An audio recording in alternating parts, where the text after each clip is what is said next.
Actually, I never really approved it. I mean, approved of it. You know, I don't think it's good. So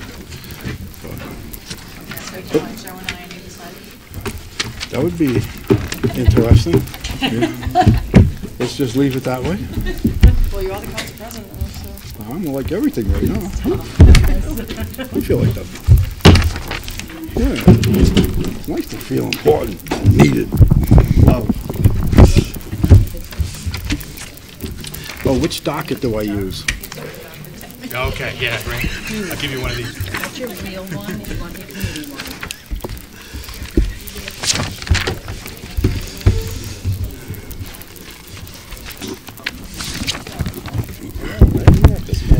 Good evening, everyone. Can everyone hear us okay? Hear me okay? They can't hear us in the back. Can we have more volume on that, John? First time I've ever been told I didn't talk loud enough. Can you hear me well now? Thank you, John. All right, it is now 5:06, and the Warwick City Council Finance Committee is called to order. Happy New Year, everyone. Wish everybody a happy and healthy New Year. We've got a lot of things to be working on this year, and certainly I think everyone has a lot of things to be grateful for as well. We apologize for the inconvenience of having to come here to the police station. While it's a really good, secure spot, and we have a warm, fuzzy feeling about being here, we are certainly looking forward to getting back to our real home at the council chambers, but we appreciate everybody putting up with the inconvenience. So this evening, we will start off with acceptance of the minutes from the December 17th meeting. I need a motion. Move for favorable action. Seconded. We have a motion for favor. We have a second. All in favor? Aye. Aye, thank you. First item is 2019-189, found on page 1. Christie? I'm not sure if your mic's on.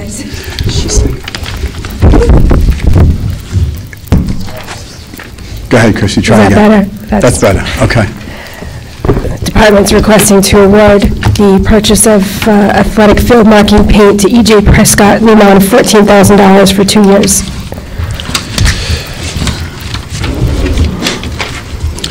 Okay, Christy, we just, not that long ago, approved some monies for marking paint for the fields.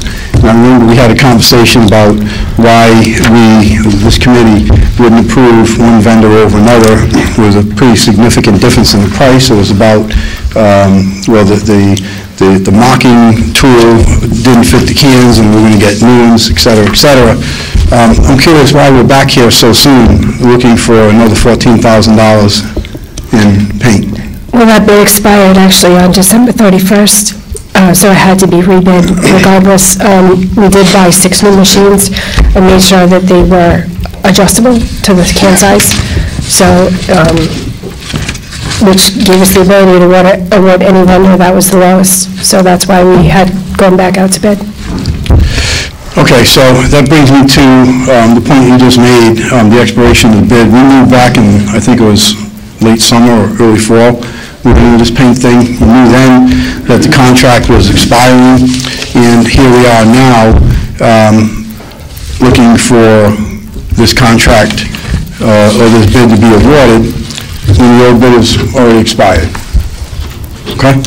I don't really see anything here about an explanation about any of that, and I'm just finding it very frustrated that here we are again coming to us with a bid that's already expired. And we know what the rules are.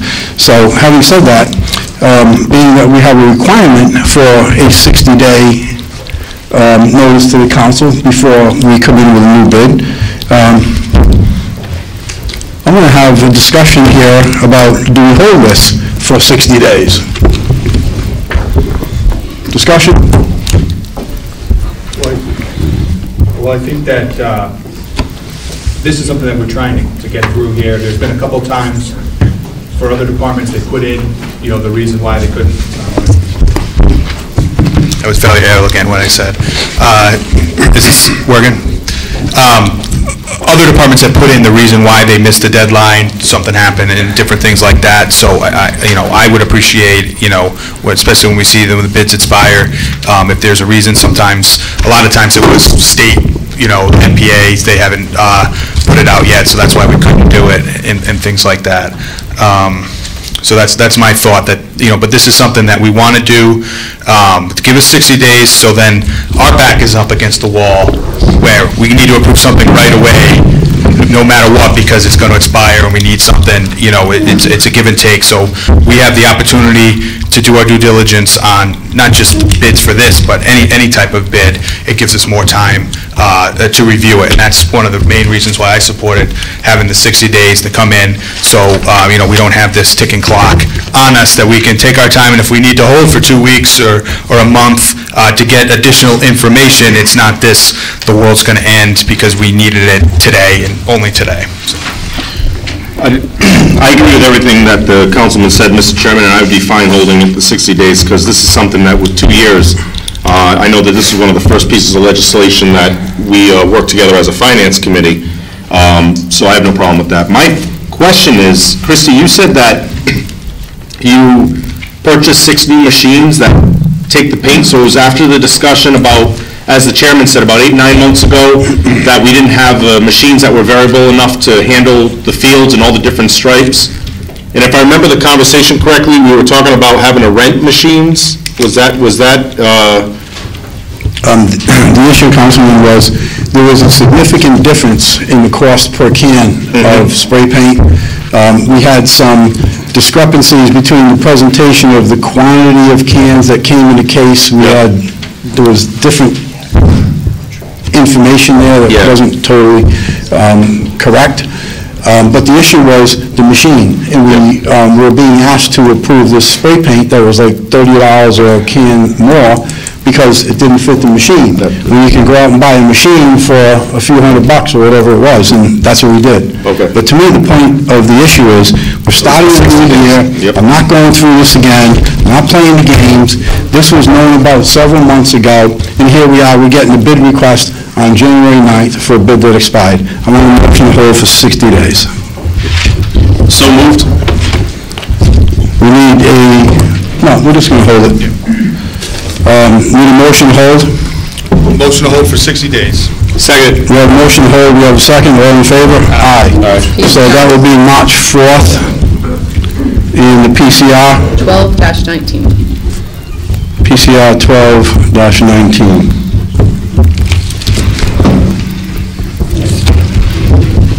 Thank you. 2019-195, found on page 7, specialist in real estate.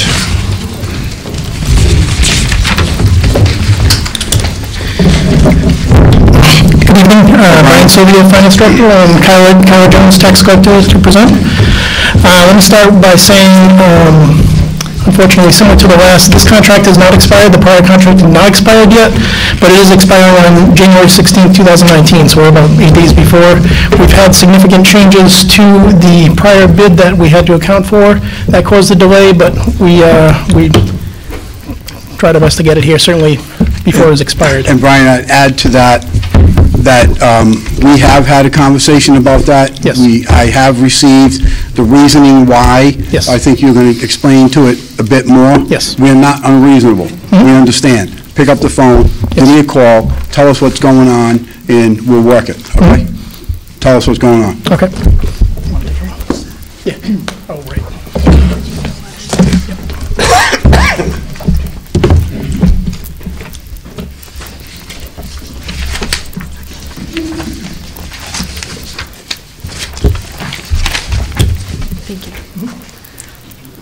Good evening. The reasoning and why it took a little longer and the changes that were made was that the tax sale was through the cost of the general fund from years past. Our tax sale now includes utility billing and sewer assessment as part of our tax lien sale, so we had to have the water department and the sewer department contribute into their portion of cost. So we're adding other funds to be included. So there's a revenue accounts for tax, water, and sewer, and there's also expense accounts for those 3 as well that we had to set up.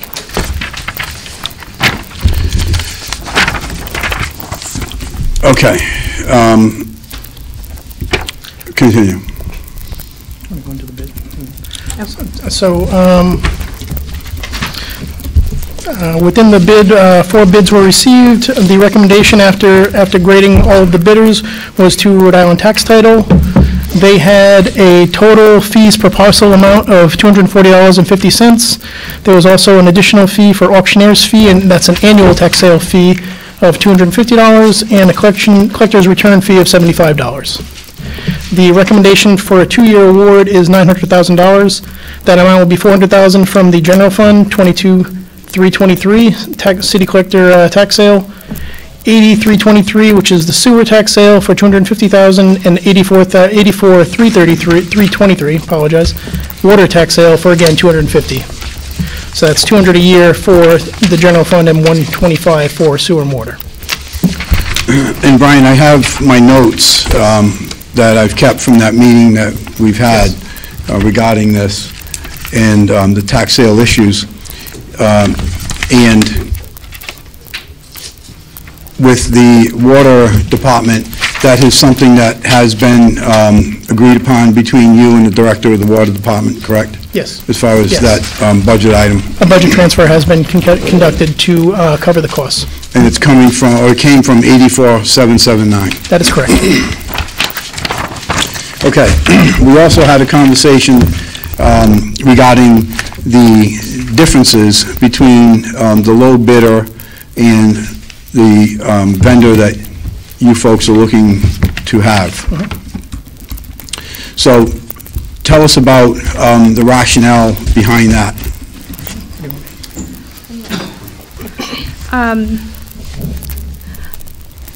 The decision mainly came down to the experience. One of the vendors only worked with one city in town.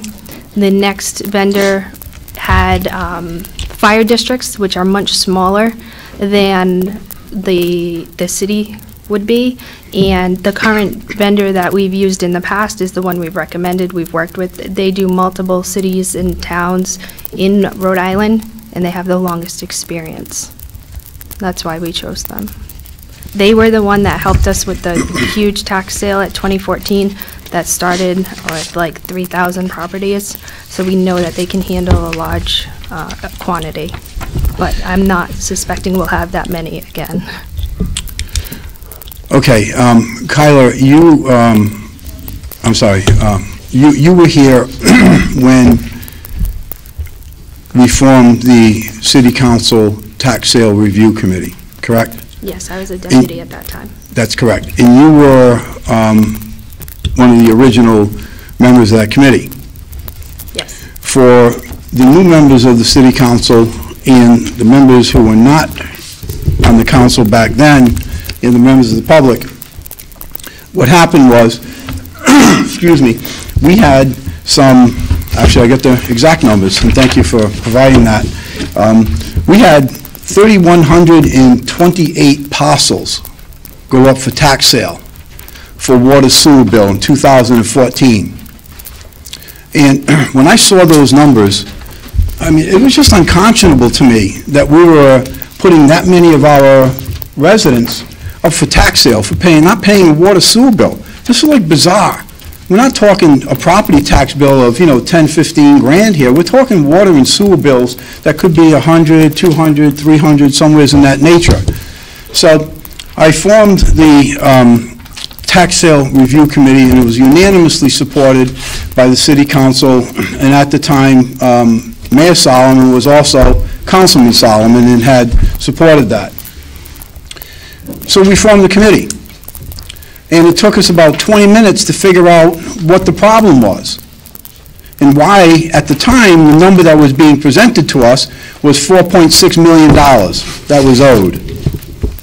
So here we are, we're a $300 million plus a year business entity, and we have a 4.6-ish accounts receivable, because why?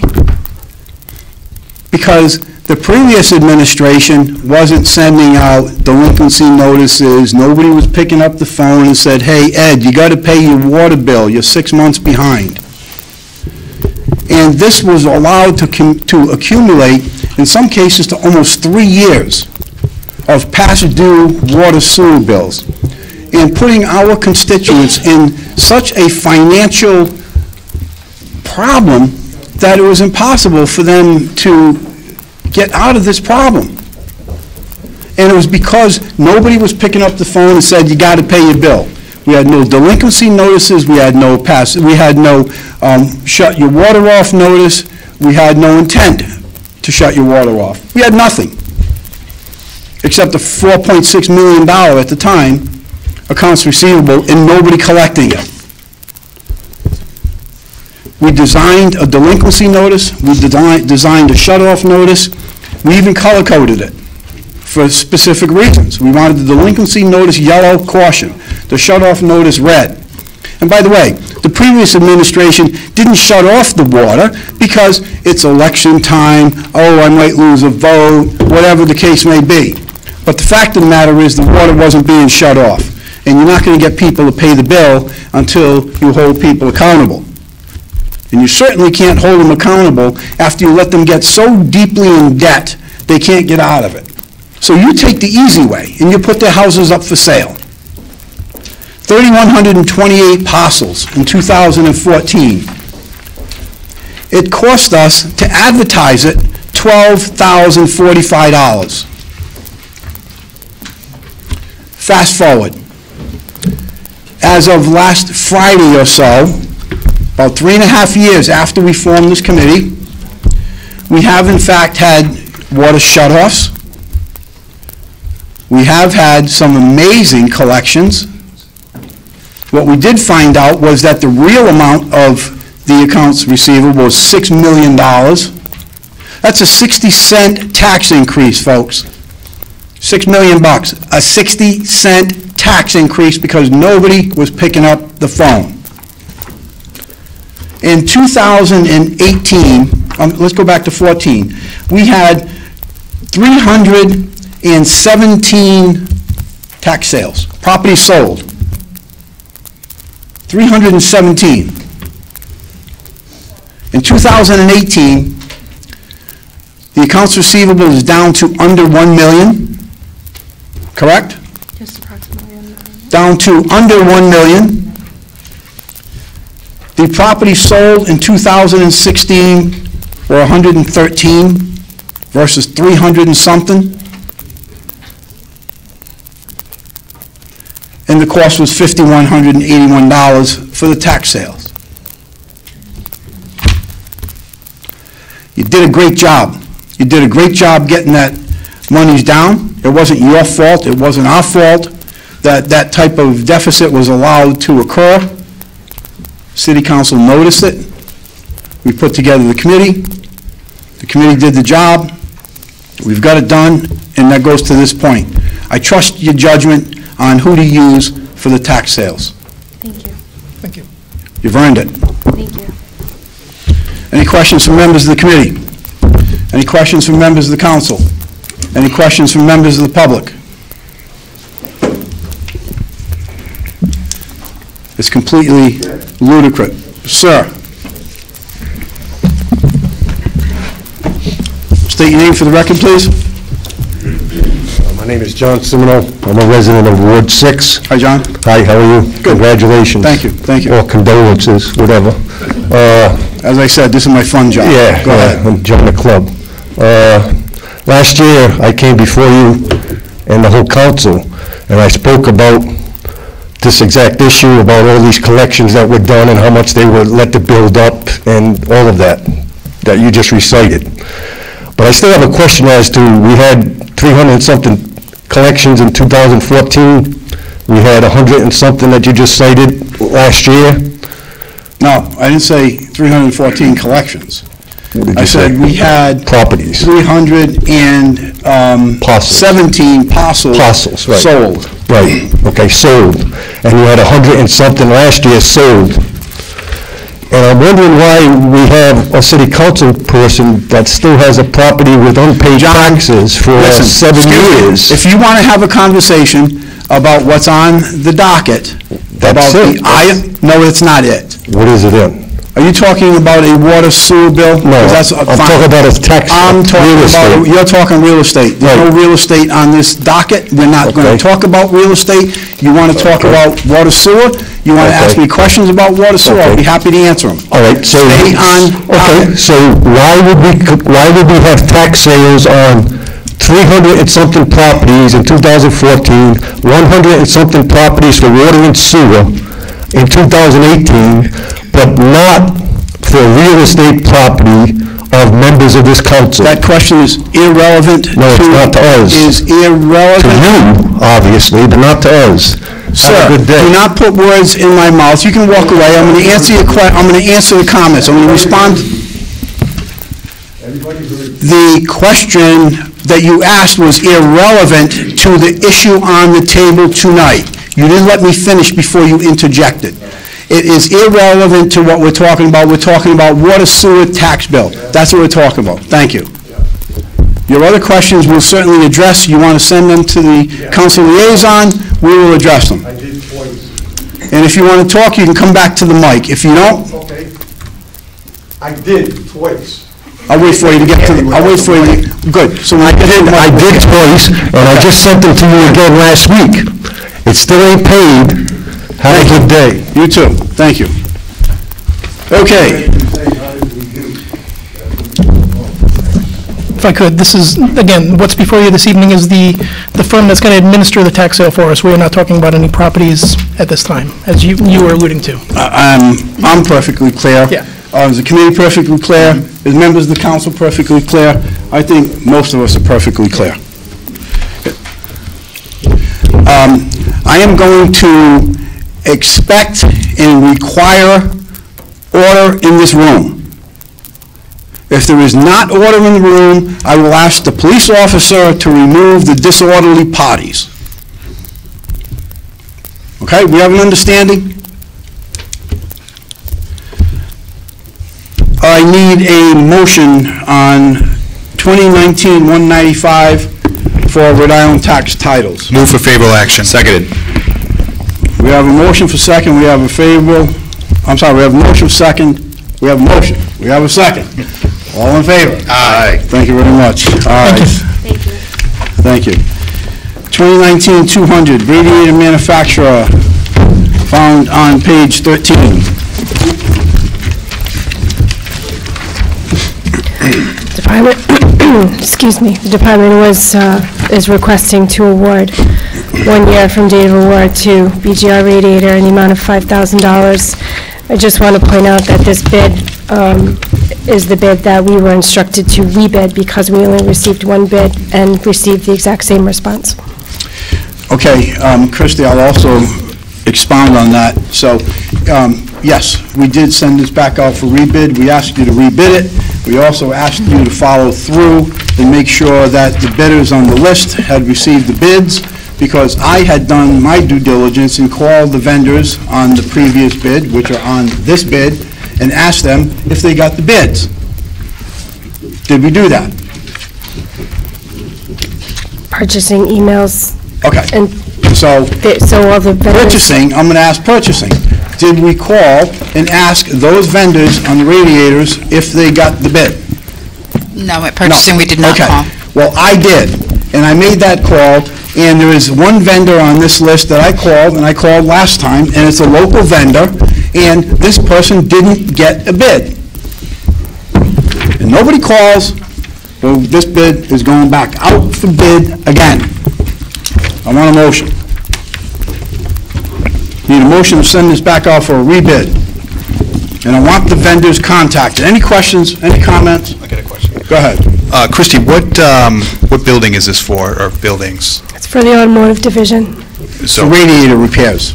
Radiator repairs, okay. That's it. Any other questions? No, sir. Okay, give me PCR 12-20, PCR 13-19. 13-19. need a motion for unfavorable action. Sorry. Unfavorable action, I don't need a PCR.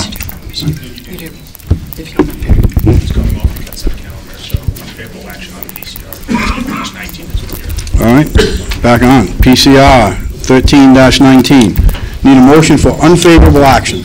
A motion for unfavorable action. Seconded, do we want to request to go out to rebid? And yes, exactly what we're doing. We're requesting this to go back out for rebid, and I am requesting purchasing to make the phone calls to the vendors that are on the back of this list to ensure that they get those bids.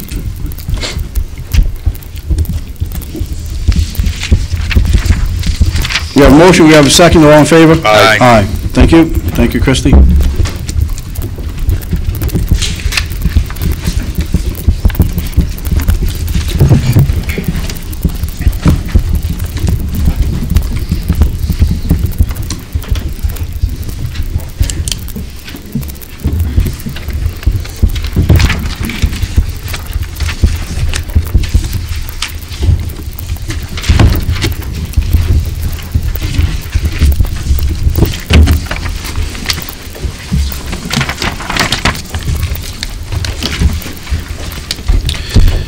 Okay.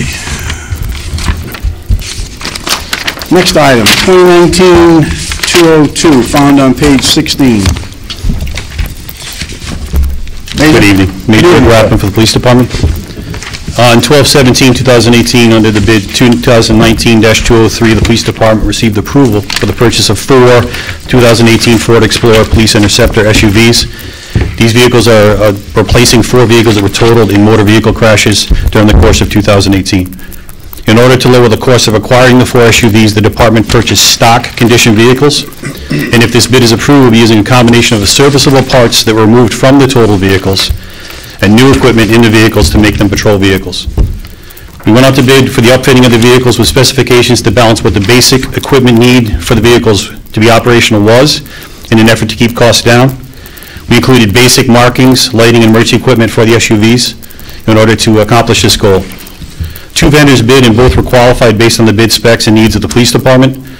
Based on review of the 2 qualified bids, the PD is requesting the bid be awarded to Patrol Data from 60 Alhambra Road, Warwick, Rhode Island, who was the lowest overall qualified bidder for the upfitting of the SUVs at a cost of $3,264 per vehicle. The total cost will be $13,056. I want to note Patrol Data is a Warwick-based company which will allow for expedited delivery of the finished product upon the completion of the work, should it be awarded. If approved, the funding for this expense will come from Budget Code 4990446, lease purchase. There is no contract period for the award of this bid, and if approved, will be a one-time expenditure of funds, sir. Major, have you used this vendor in the past? For small jobs relating to our K-9 cars. However, I did some research in speaking to them as well as other departments throughout the state that have been utilizing, including both Massachusetts and Connecticut. Fortunately, the reputation precedes themselves. We were very satisfied with the work they did for the K-9 cars using the grant monies for those jobs. So I feel very comfortable that while they haven't had the SUV orders yet, based on our previous experience, they would be able to meet the requirements for the installation, sir. Were the dogs in the car when they were working? Maybe No, not at all. No. Oh, okay. Any questions from members? Sir. Yep. Major, and then as you mentioned in your write-up, that when you bought the replacement cars, the 4, you bought them at stock, so then you took surplus stuff from the cars that were totaled that you can spare, and then you're going to upfit it this way, and that's saving the taxpayers a lot of money if you would just bought them fully loaded, correct? Previous purchases for new vehicles, the average cost of upfitting was between $15,000 and $16,000. Sometimes that's based upon the actual needs. However, in this instance, one example is we went with a black stock car. You will see them on the street if this is approved. They have what's called ghost marking. We do have the 1 Expedition, so it looks all black but is a retroflective. So rather than do the 2-tone paint for these particular vehicles, that reduces paint costs, graphic markings, etc. Issues like Valor light bar, the siren, the speaker, the radios, mountings, charge guards. These were items that we were able to salvage as a result of going through the cars that were totaled. Thank you. Yeah, because that saved the taxpayers a lot of money, but you're also getting what you needed. You just had to take that extra step, so I appreciate that. Yes, sir. Thank you, Councilman. Any further questions from the committee? Any questions from members of the council? Any questions from members of the public? Hearing none, I need a motion. Move for favorable action. Second. We have a motion favorable, we have a second, all in favor? Aye. 2019-212, found on page 20. Major? Request this bid be amended, as noted below the following. Request for amendment is based upon the fact that in December, we went out to bid for the sale of 7 surplus or junk vehicles, as noted that we previously had in use by the agency. Of the vehicles, there were 7 total, included 5 Crown Victoria Police Interceptors. Since the bid notice was sent out, the city's identified needed parts and equipment for repair of vehicles in use by both DPW and the building department, transmission in one case. Based upon that, I'm requesting this bid be amended to award the sale of 2 of the vehicles, being the 2003 Nissan Maxima and the 2003 Nissan Altima. These 2 vehicles, based upon a review of the qualified bids, were received from 4 vendors.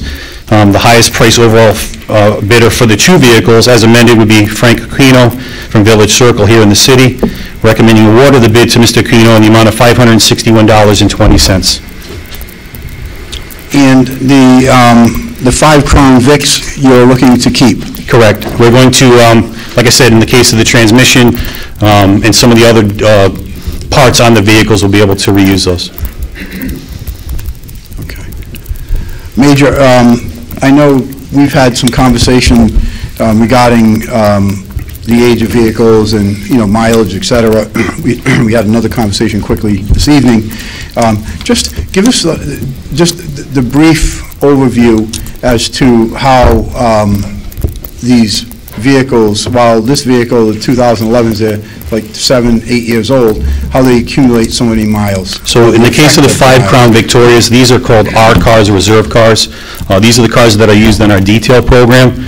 At that point, they're towards the lower end of the fleet. The problem with any car that's used for a detail or stationary idle time, and I apologize, I can get there. I know that any idle time significantly increases the engine time and the estimated mileage. The 2011, for instance, I know was estimated over 400,000 of actual mileage wear and tear on the engine because of the idle time.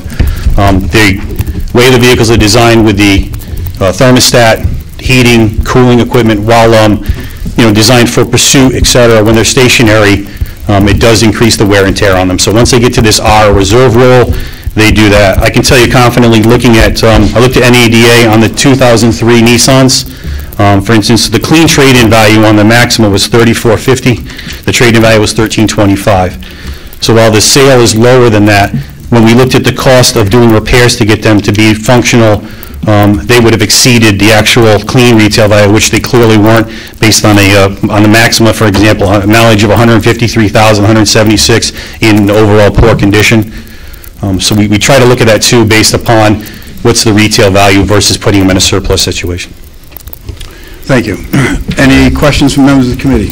Councilman McAllister. Again, Major, I think this is, I appreciate the work that you're doing on this. I mean, you looked at these vehicles. We were, for all the vehicles, we were only going to get about $1,200, but you went in, looked at it, like a transmission you're able to pull out. Now you're going to use it for other parts in other departments as well. And again, I think this is the best use for that, so I appreciate the due diligence, and I think this is a good practice. Thank you. Well said, Councilman. Any other questions from members of the committee? Any questions from members of the council? Any questions from members of the public?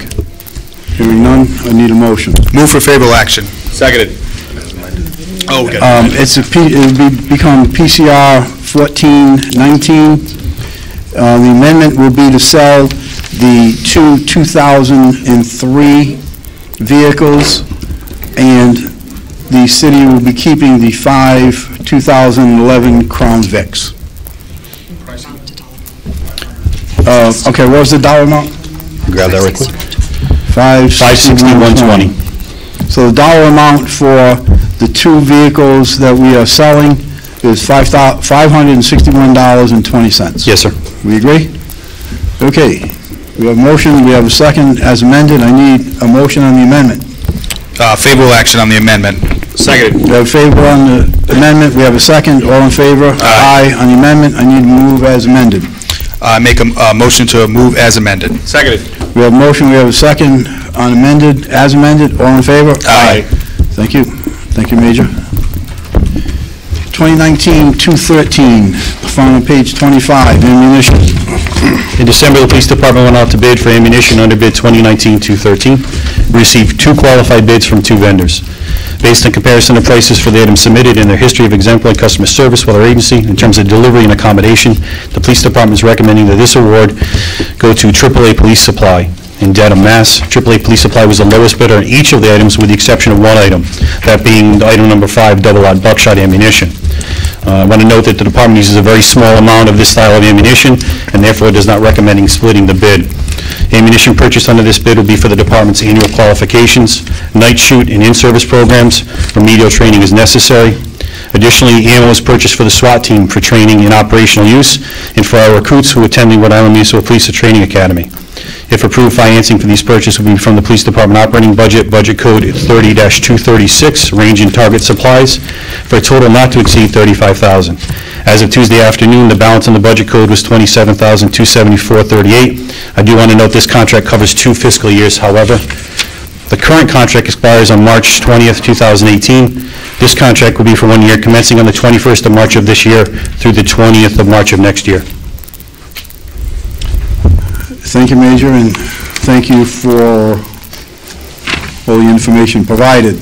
I also would like to add that at a recent meeting, I asked if you would provide us with an inventory of the ammunition that you currently have in stock, and you did provide all that information. I don't have the totals with me right now, but I was disappointed that you didn't provide the information to the round. Understood, sir. But you were close. I did send you an email about that too, right? Yes, I received it. Okay. But no, seriously, I had asked that we be provided with a list of the inventory that they have on the ammunition, and I have received it, so I got the answers that I wanted on that. Major, what was the budget for this item previously? For the fiscal year is $45,000. $45,000. I can tell you what we spent, let me just grab this over the last periods too, just to kind of give you where our baselines have been, sir. Give me 1 second here. So fiscal year 17-18, current to date, we spent $21,842. We continue, obviously, with the qualification, particularly the police academy. Our highest expense is $2,800 per student at the police academy for the required rounds. They do shoot a lot of rounds. Some of these recruits have never handled a firearm.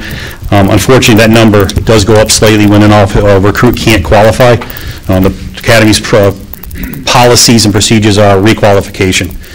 So unfortunately, when they can't requalify, we have to purchase more ammo. But the average is $2,800 per student. For example, in this academy, we have 8 students, so that went up. But we spent to date, year to date, in this current contract, $21,842. Last year's contract was $27,830, and the previous contract was $29,934.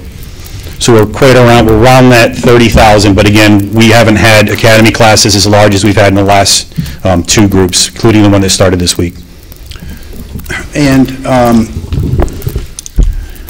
is the reason for, or one of the reasons for the drop from $45,000 to $35,000 relative to the dollars of inventory you have now? That's correct. We've been able to finally balance an inventory where we know where our allocations are. There's also been a reduction in the price of ammo over the last several years. There was a period of time when precious metals and potable metals when China, believe it or not, a global impact on the ammunition market, particularly the brass casings. That has, in the last couple of years, subsided, and as a result, ammunition prices have decreased, as noted in the bids as they've occurred. Okay. Any questions from members of the committee? Any questions from members of the council? Any questions from members of the public? Hearing none, I need a motion. Move for favorable action. Seconded.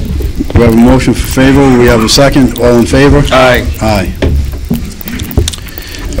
Before we go on, I was remiss in the very beginning, but seeing Councilman McElroy come in reminded me to welcome both Councilman Sinapi and Councilman McElroy to your first meeting, your first committee meeting here at the City Council, and we certainly all look forward to working with you, gentlemen. Thank you. 2019-224, following page 29, service investigation.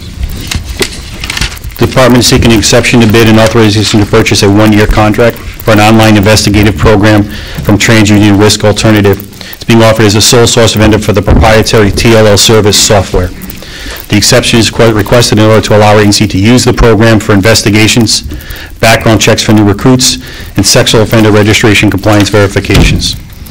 We've been using TLL service since 2013. However, it was involving a cost per search fee. That fee previously ranged from 30 cents to $7.50, depending on what option you were using while searching the software. That previously had averaged a cost of approximately $40 per month. We had increased the records checks being done. We have an active homicide investigation. Without revealing investigative techniques, we've dedicated a substantial amount of manpower and have gone over literally hundreds, close to thousands of leads on that case, which have required us to use online resources, including this TLO software. Additionally, we have a higher number of recruits, as I mentioned, in the ammo side of the house in calendar year 2018 with 2 classes of 8, not including transfer hires. These require us to do the same background checks on them utilizing this software program. The beginning of 2018, we began to notice that the monthly average cost had increased to $160.81, and in the last 5 months, it had gone up to $235.04. Based upon that increase, we stopped and recognized that we needed to look at trying to lock into a one-year service contract versus this a la carte use of the program.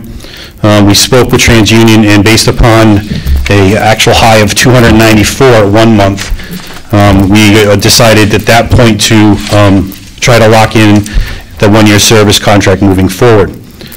It allow us, with that, the pricing is $3,360. Of note, that will allow us to have sections of the program we never utilized before, that it's going to give us 400, we average 600 uses of the searches per month. This will give us a cap at 1,000, so we won't have to worry about coming back and saying we're exceeding our limit. Additionally, another company service that we previously used that was due up in February, we're not going to request be renewed. That's going to be a savings of approximately $1,359. So we're going to combine the savings in that, lock in this rate, hopefully if approved, and that way we don't have to worry about the a la carte pricing going up substantially as it has throughout the middle to end of 2018, sir. The department requests spending authority for that $3,360. It's a one-year contract. If approved, the contract will be funded through Budget Code 3-3099, Service Investigations. That budget code had $8,290.80 as of Monday afternoon in it. The contract period will be valid from February 1st this year through January 31st of next year.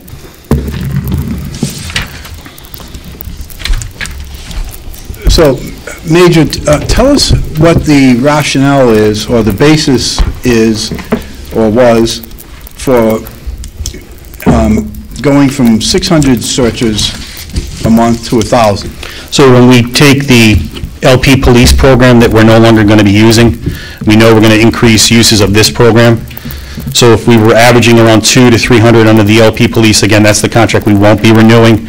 And we wanted to make sure that whatever we can absorb with a little bit of wiggle room in that 100 to 200 per month would not necessitate us coming back and having to say we didn't account for enough searches, if we've gone over our allotted amount and we need more money. And how much was that other company? It was an annual contract. It would have expired on February 20th of this year. We'll continue the service through that time.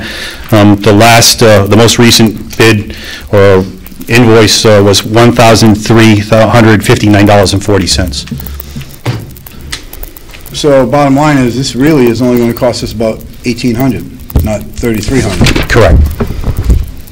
If you absorb that cost into it. I just want a point of clarification.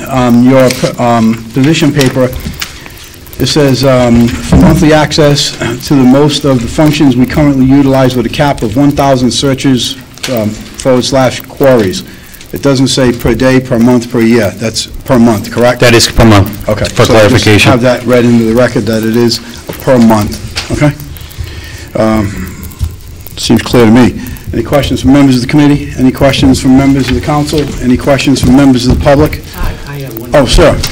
Just curious to know, a letter from regarding this, it talked about 2 remaining per-use functions that would be part of the contract, but they are not frequently used.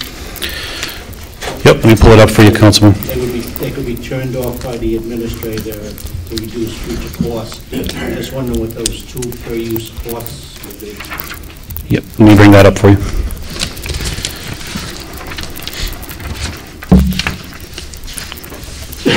So one of the reasons why this is proprietary, as I get to this information, is what's called relationship mapping, particularly with phone numbers. So, for example, on the sex offender registration side of the house, if we can enter someone's data, we begin to map relationships through the proprietary nature of the software. So 2 of the sections was a detailed relationship report. We still have access to the mapping, but if we wanted to print up a detailed relation report versus taking notes off of the screen, that would be one of the services that aren't covered. And then there's something called a comprehensive report / business. We don't utilize that program for business use now, but if we had an investigation involving a business, we would do per use with that, and it would be within that $7.50 to $10 per use. If we found that someone was hitting, the reason I noted that in the letter was if we found someone who was entering relationship report instead of relationship mapping, we could just turn off the function altogether. The nature, particularly with a homicide investigation, you don't want to limit access to it, particularly if we could do a single search or secondary search, but we do need to have the control to make sure we stay within the confines of the contract. What's that, Councilman? Yes. Good question, very good question. So, Major, if those 2 functions that the Councilman was just referring to were able to be shut off, can you speculate on what the savings would be with that? There is no savings per se. It's just a matter if we use them, we would be potentially charged more. Oh, if you use them? Correct. Okay. That would remain a per use. They don't change that. And again, what this comes down to is that relationship report versus the mapping. It's just whether somebody wants to print it or take notes off of it. And our investigators are currently in the practice of using just the relationship mapping already. So this is a new feature they're not even familiar with. So if anything, it would be an inadvertent hit. We do monitor it monthly. The detective captain, Captain Hopkins, gets a report and is aware of all of our searches. That's how I'm able to come up with the averages, et cetera. So we know how the program's being used well in advance of anything, whether it's inadvertent or otherwise. Okay, thank you. Any other questions? Any questions from members of the public? Hearing none, I need a motion. Move for favorable action. Second. We have a motion favorable. We have a second. All in favor? Aye. 2019-227, found on page 36.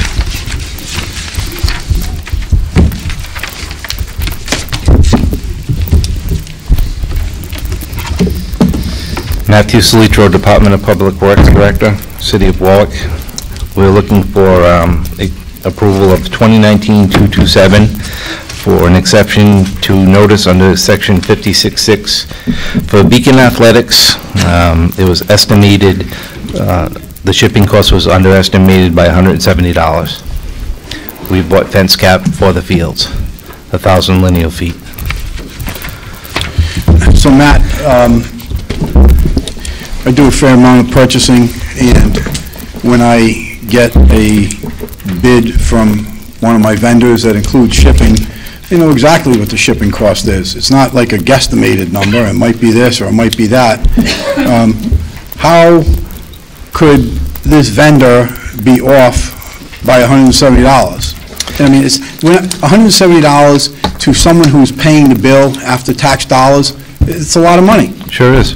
When you're talking a $330 million budget, it may sound like, nickel and diamond.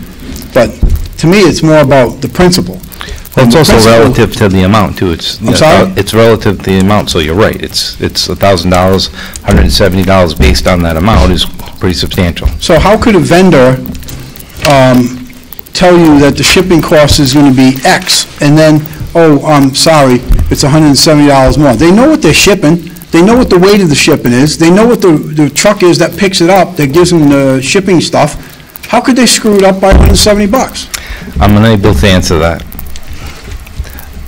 We received the products. We got an invoice for an additional $170 after they shipped it.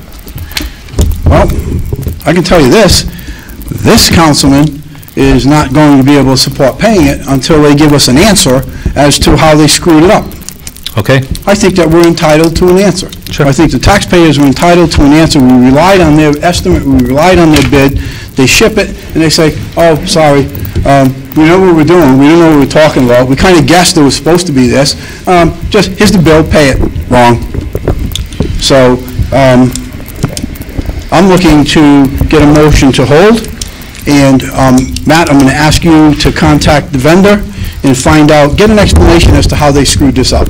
Okay. Okay? Thank you. I need a motion, PCR 15-19, a motion to hold until, sure.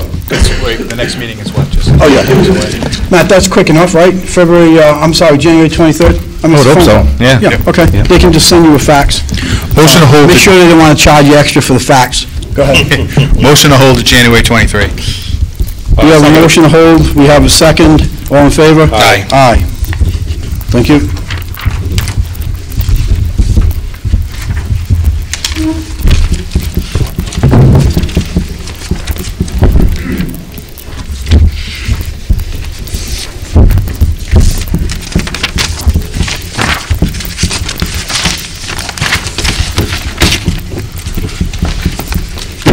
(2019-28) found on page 220. I'm sorry, 2019-228 found on page 39.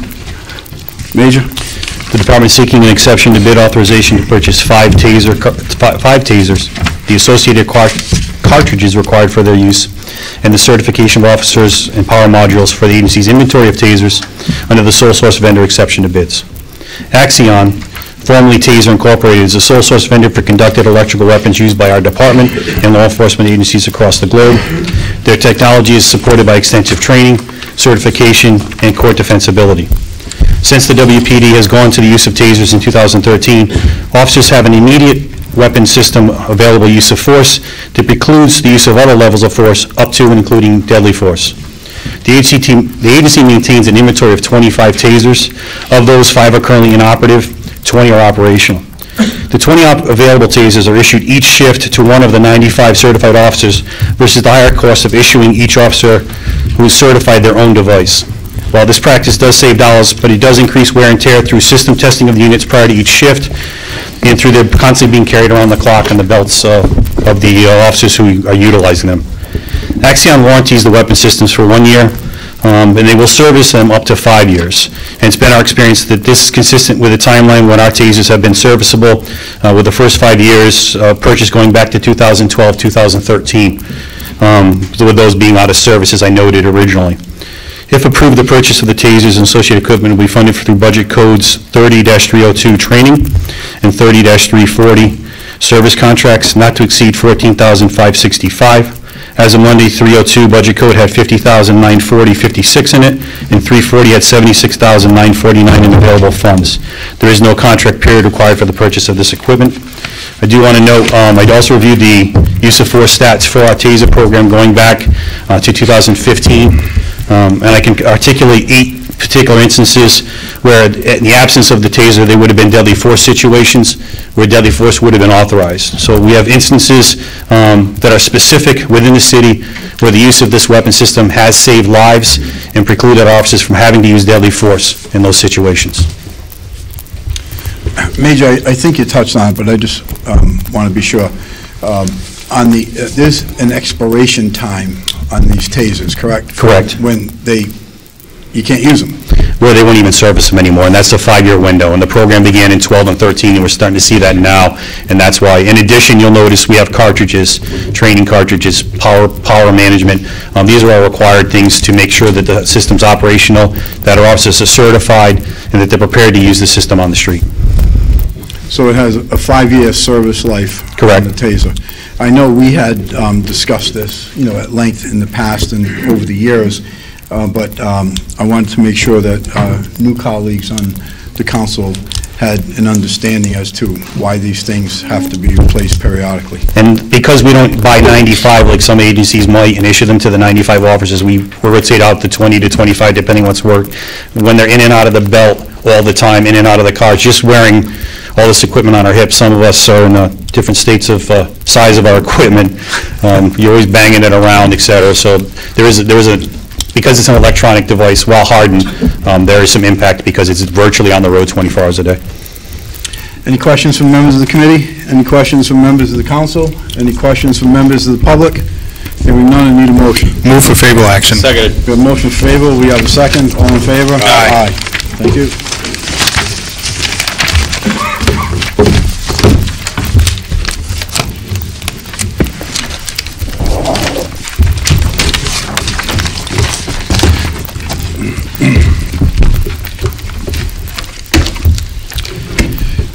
All right, moving on.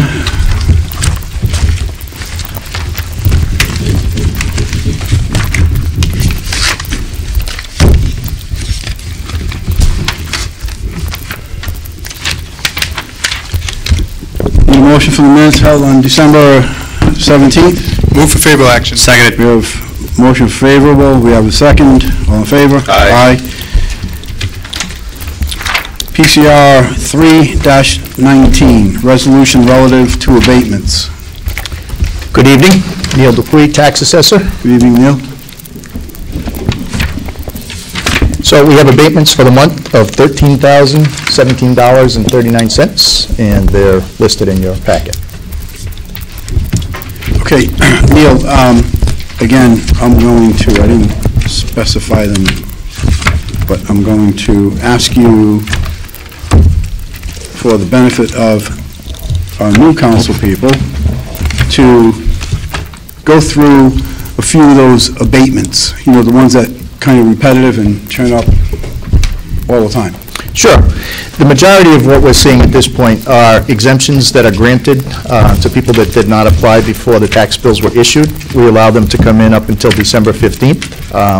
So if they were eligible and they should have gotten it on December 31st, they were 65. If they were a senior at that point and they come in after the bill is issued, we'll still grant that abatement. So those are listed as new exemptions on your abatement list. Okay. There are some other ones that we see that drop off.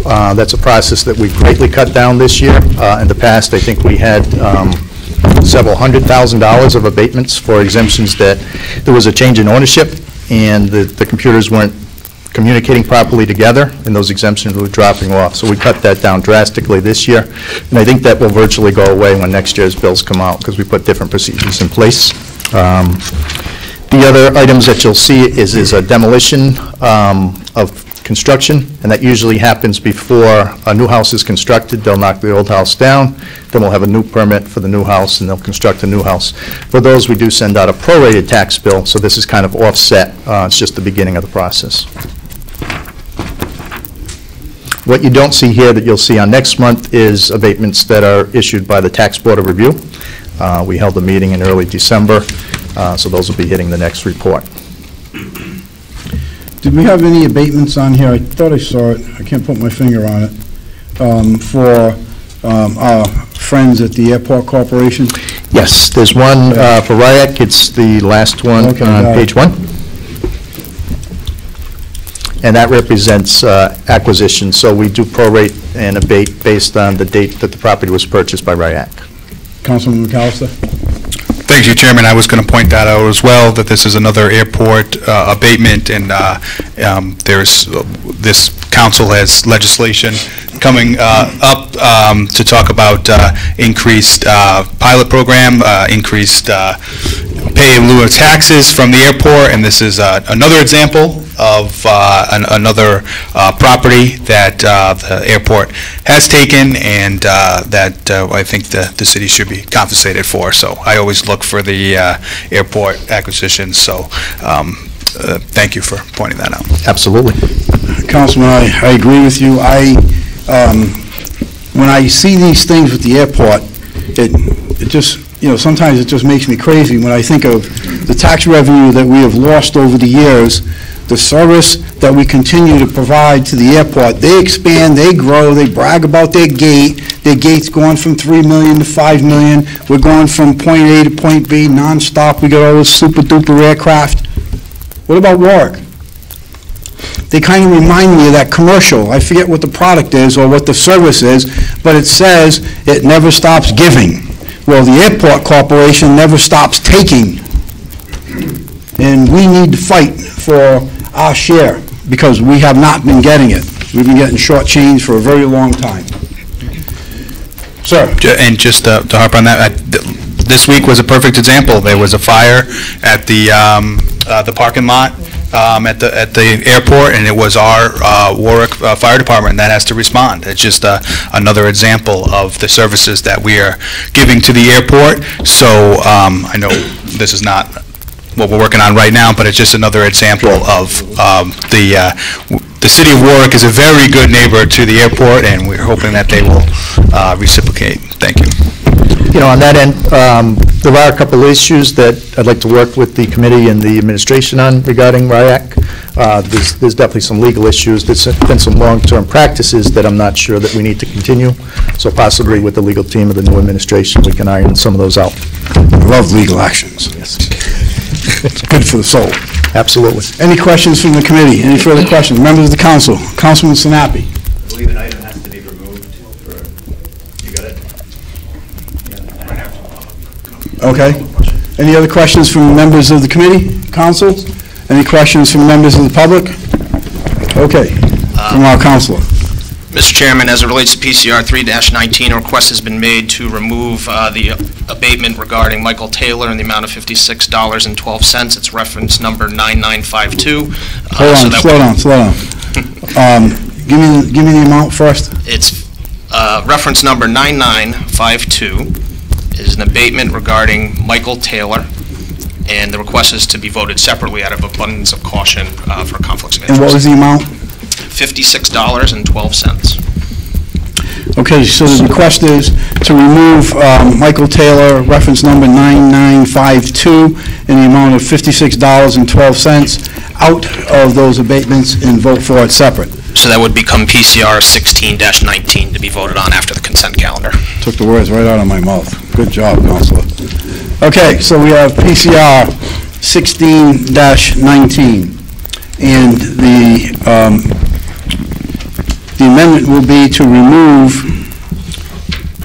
Michael Taylor, reference number 9952, in the amount of $56.12, and I'm going to ask for a separate vote on that item. Okay? Consider it asked. Need a motion. Motion, favorable action.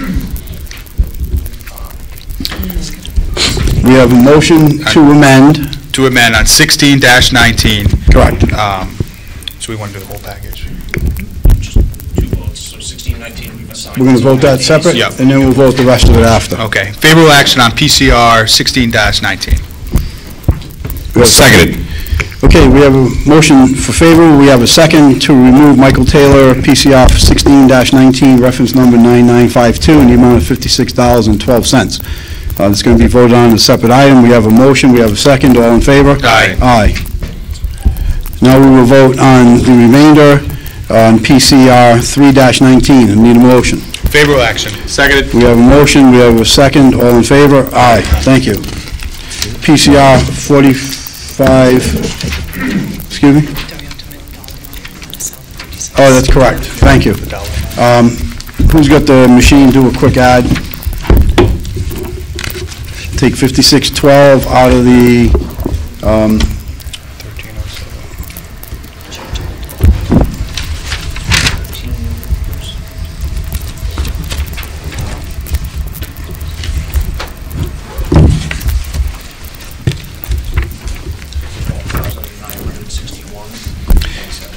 okay, so we're subtracting $56.12 from $13,017.39.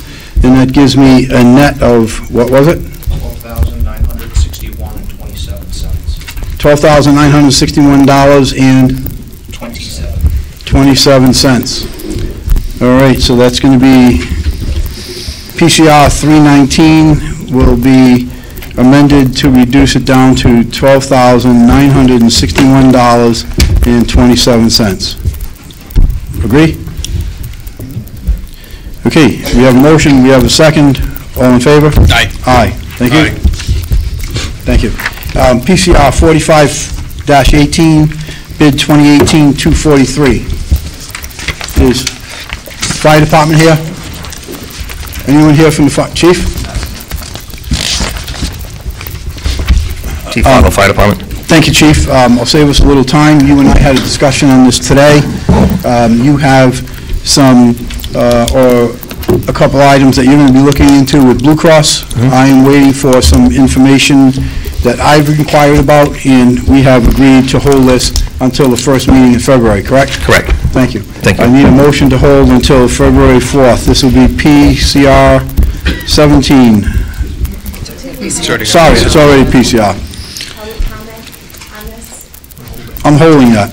Councilman. Sir. I could just have a word. Just for your edification, we had a situation in 2016 that Mr. Harrington ruled on with the city council, and it was an issue where an item was held where members of the city came to discuss it.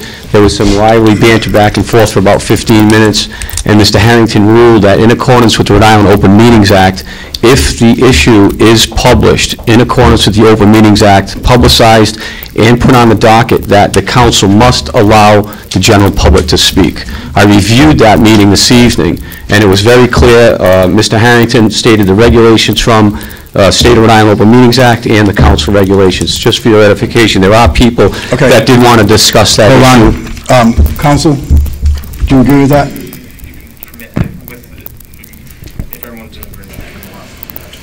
Council President, do you want to weigh in on this? I think he just stepped outside for a second. Will somebody get to Council President?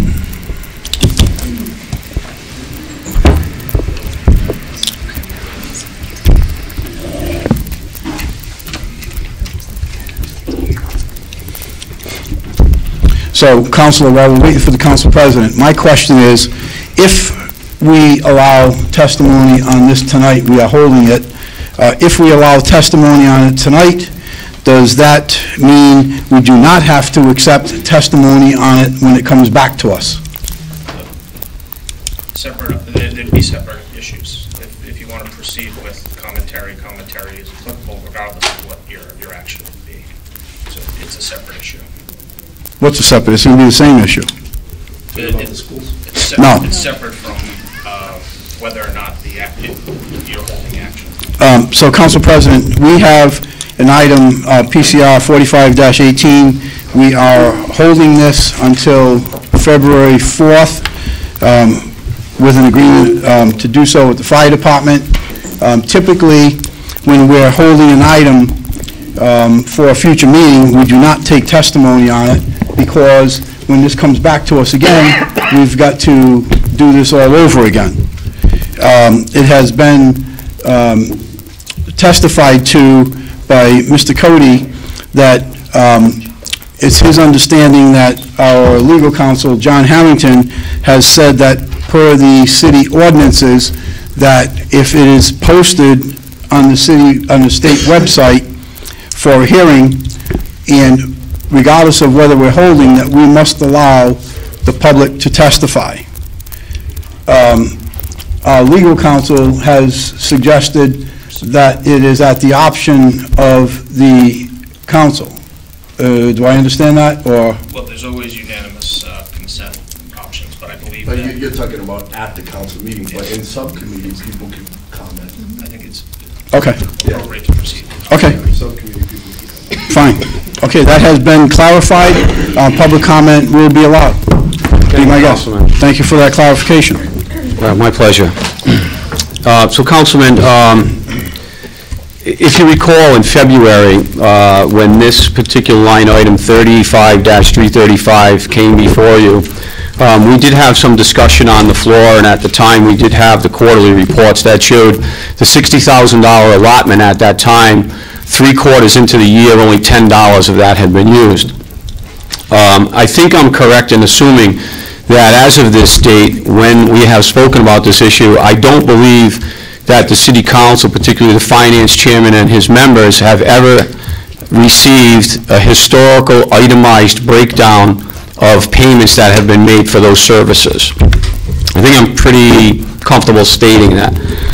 The problem that I have is that after that meeting in February, when I started asking a few questions, the 2012 contract, which lists this particular allocation, was immediately removed from the city's website. In addition to that, the tentative agreement and the fiscal notes were also removed. And I had to go to great lengths to get them so I could look at this particular line item, so I could have a clear view, so if I come to speak to you, I could speak to you, eloquently, but with some educational background. So I did in fact do that, and I got the historical contract documents. And the historical contract document was changed in 2012. The wording which was removed was, "The cost of such examinations and tests shall be paid by the city." There's also another caveat to this, that under this particular line item, under Section 6, it states that every employee 45 years or older may request this exam. If you look at the council agenda today and back in February, when they have the listing of all the particular tests and all the particular exams, they actually have listed on it new recruits, physical fitness exam for new recruits, physical examination. The particular section of the contract says nothing about that the city shall pay for medical examinations for new recruits. It is very specific for every employee over the age of 45 may request a complete yearly physical examination by a doctor of his or her choice. That is also incorrect because the fire department cannot go to a doctor of his or her choice. They go to whoever these monies have been allocated, Atwood Med Services, for example. So that's problematic in the contract. So, in addition, when I looked at the tentative agreement that I have here that is signed, the provision to provide for medical examinations that the city, AKA the taxpayer, would pay for, was removed from the contract in 2012. How for 6 years no one caught this is beyond me. But you're looking at almost $400,000 that has been allocated. Mind you, of that $400,000, that line item is very rarely consumed. We had one year where we allocated $80,000 and only $58 was consumed. We don't have the transfer resolutions to see what other line item that monies were moved to after April 15th, so that's problematic. But more problematic is when the tentative agreement was signed on June 25th. As you all know, standard operating procedure, a memorandum of fiscal note comes immediately after that. And the fiscal note was signed on July 5th by Ernie Zelimsky, where Ernie Zelimsky itemized the removal of medical exams. If you look historically into the budget line item for the last 10 years, the average allocation of that line item has been $58,000. Interestingly enough, in the fiscal note for the tentative agreement, Mr. Zelimsky shows by the reduction of the medical exam provision, we save $58,000 a year for a total of $174,000. Yet, 1 week later, Mr. Zelimsky funded the same line item that not only did he remove from the fiscal note, that not only was removed from the tentative agreement, and not only was the language removed from the contract and published. So I have a real big problem with this because this is the third example in as many months of contract manipulation. That's basically it. This line item should not be funded for any reason whatsoever. The members of this department and the members of the city of Warwick, employees, have the finest health care that money can buy. There is no reason that any taxpayer should be funding any more monies for this. But what disturbs me more than ever, and this is not pointing a finger at any particular individual, but this shows the bigger problem that this city has. We are not scrutinizing these contracts at all. In some cases, they're not even read, they're not even understood. I would venture, just by this example, that probably nobody on the city council ever even saw the fiscal note. This fiscal note was falsified, and it was presented to the honorable body of the city of Warwick, and a week later it was changed. This is the third fiscal note that has been falsified with this department in an attempt to disguise or deceive the city council. These documents are very clear. I have them all for you. It took a while to get them. And I'm really curious as to why all of a sudden when you and I had this discussion in February, these documents vanished. But those are the facts. So I would request two things. Number one, that this line item is not funded. And number two, I would request that the city council immediately put forth some formal investigation internally as to how this can possibly happen. Now, I listened to a tape that there was a conversation about an issue recently with the mayor, and the mayor stated on the air that his team has scrutinized all of the current contracts and they find no discrepancies. The problem I have is, why am I finding these discrepancies?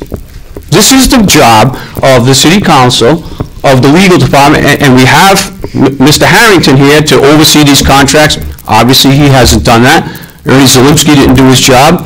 The city solicitor didn't do it, and neither did the mayor. So this is a lot of money that has been funded illegitimately for a long period of time. So I would respectfully request that the city look into this immediately, and if you need any other further documentation from the data that I have collected, I would be more than happy to supply it to any of the members at any time. Thank you. Thank you for your comments, Mr. Cody, and I would just reflect on my comments earlier that we were holding this, and the reason we were holding it is because I had my own questions, was waiting for additional information to be provided to me. Some of the information that you presented tonight was well for everyone that was here. We've also had our own legal counsel looking into it.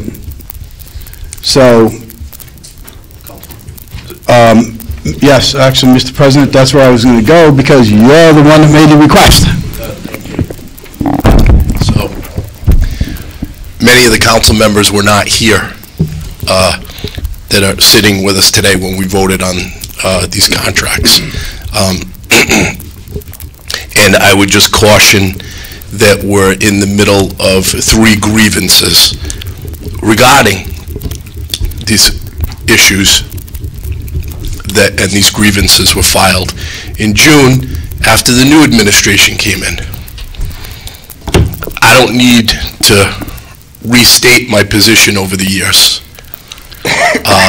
as to my concerns about this issue. I've said it time and time again.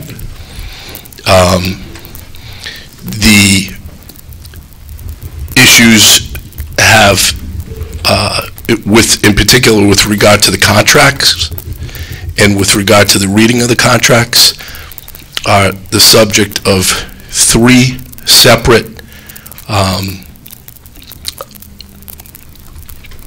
I don't want to call them investigations, but I'm skipping the word, Bill. But no, it's not an inquiry. It's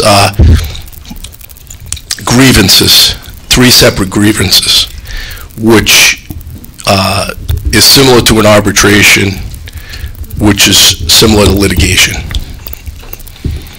So I appreciate Mr. Cody's comments.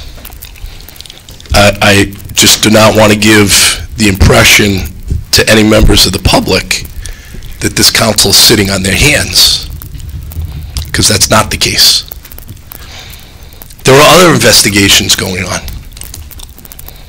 and there have been, for the first time since I've been sitting on this council, as of January, an accounting firm was hired by the city council that's been looking at many of these issues. So I'm not going to restate my positions that I stated time and time again.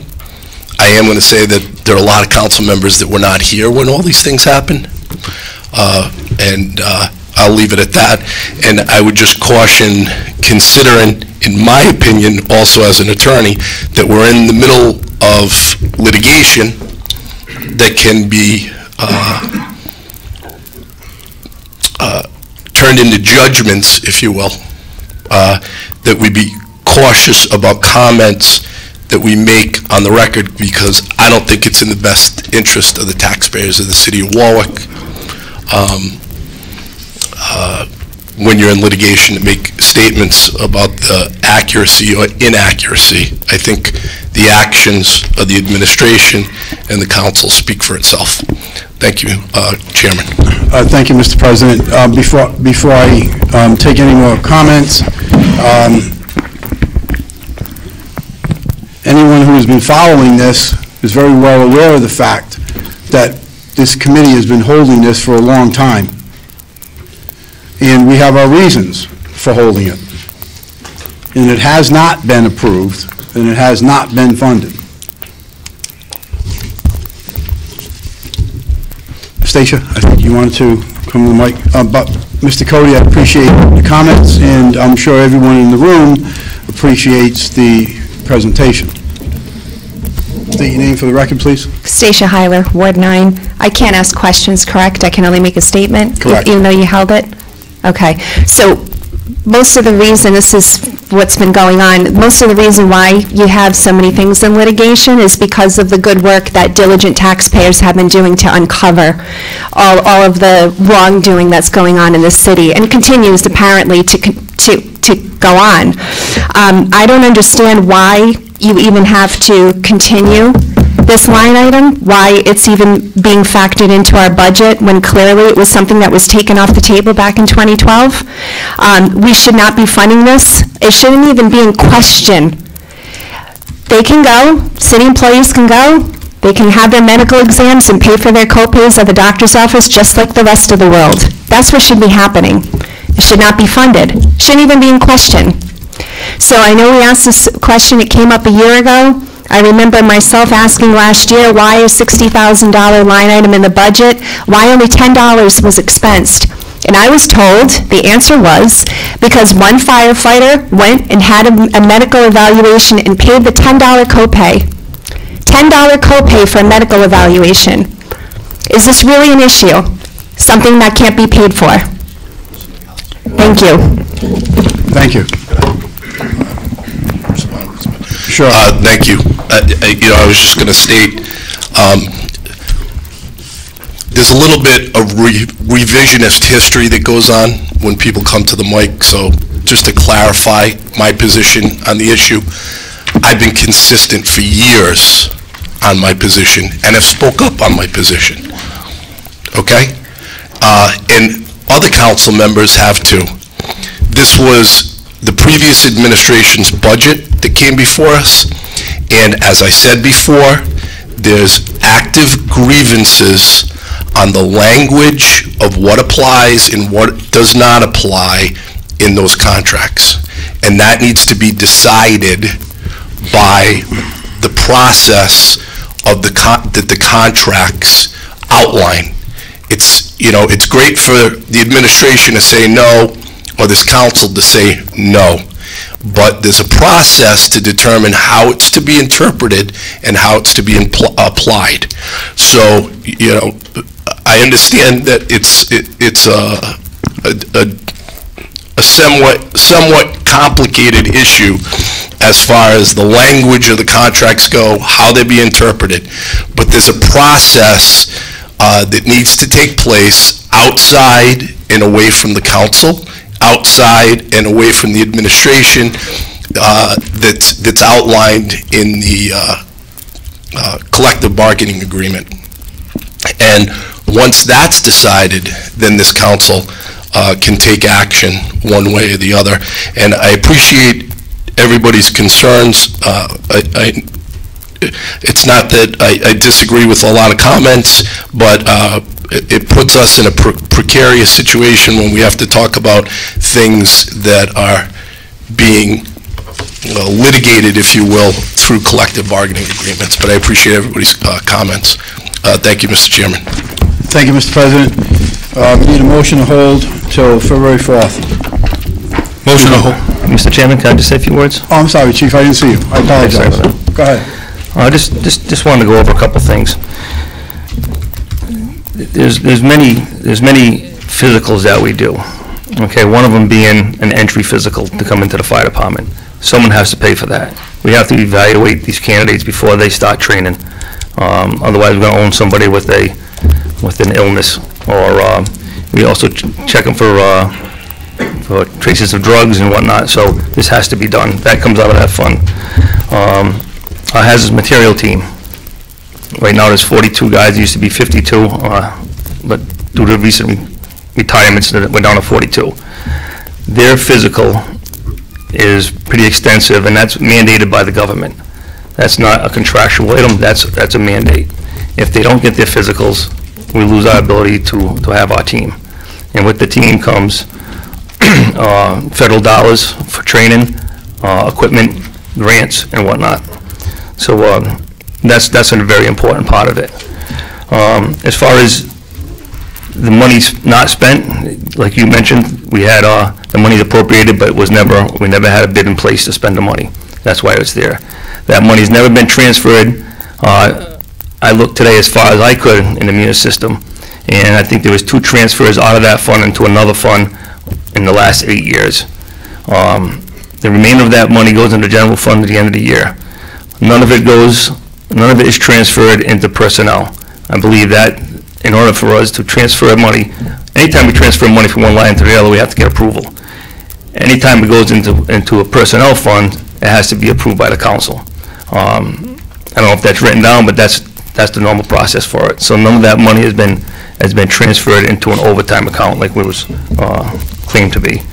So just wanted to clear that up. Chief, I'd also point out that because of an ordinance passed by the city council some time ago, the department heads are required to notify us in a certain time frame when you do make an in-department transfer. That's correct. Okay. We're talking about a couple of different issues here. As the council president said, he has his very strong feelings on this. I've made my feelings perfectly clear on this. We have a $250 to $260 million unfunded health care liability in the city of Warwick. That's some pretty attention-getting numbers. And when we're paying that kind of premium for health care, I'm not very receptive to paying additional for something that is voluntary. I made that perfectly clear. But I'm not going to make a motion to deal with an issue or ask my colleagues on the committee of the city council to deal with an issue until we're comfortable, we have all the facts, we have all the legalese that are tied into this thing. And once we get that, we'll take a vote. And until then, we're holding it. There is no monies expended. You can't make any transfers. You're not going to take this to the bank or to any other place. We've had this discussion. Anyone have a question over there? Okay. Chief, anything else? No, that's it, sir. We have a motion to hold. We have a motion, we have a second. All in favor? Aye. Aye. Thank you.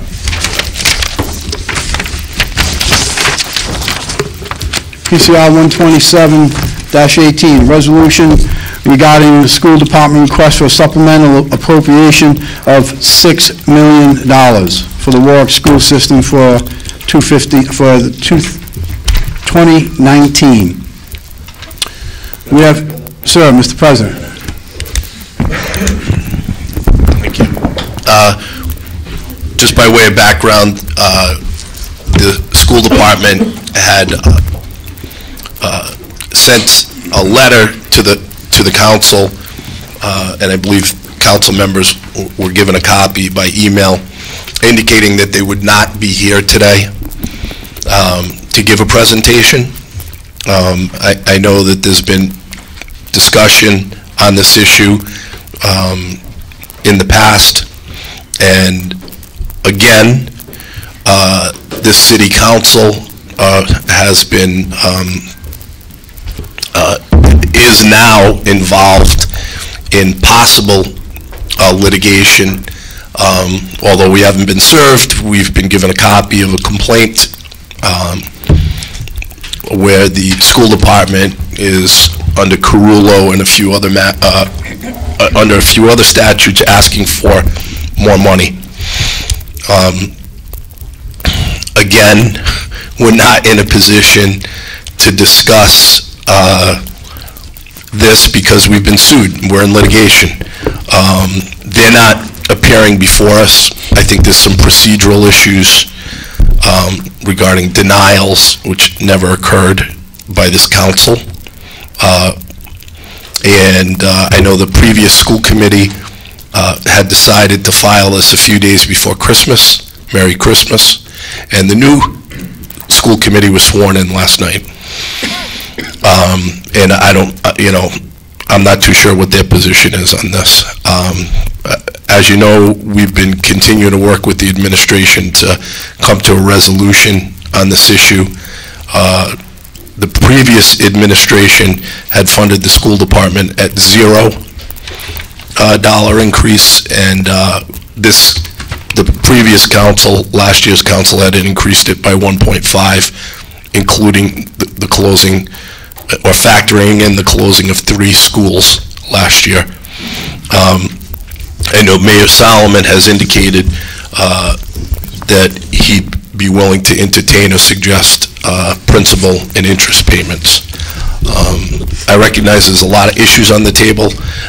They're not coming tonight, so I'd ask the Finance Committee to recommend holding this until February to give the new school committee an opportunity to review the old school committee's work and to also get an update on the status of the litigation, not only against the administration, but also against the city council.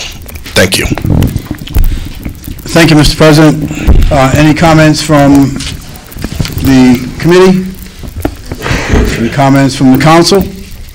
We will be looking at a motion to hold to February 4th. Given the recent clarification, would anyone from the public like to comment?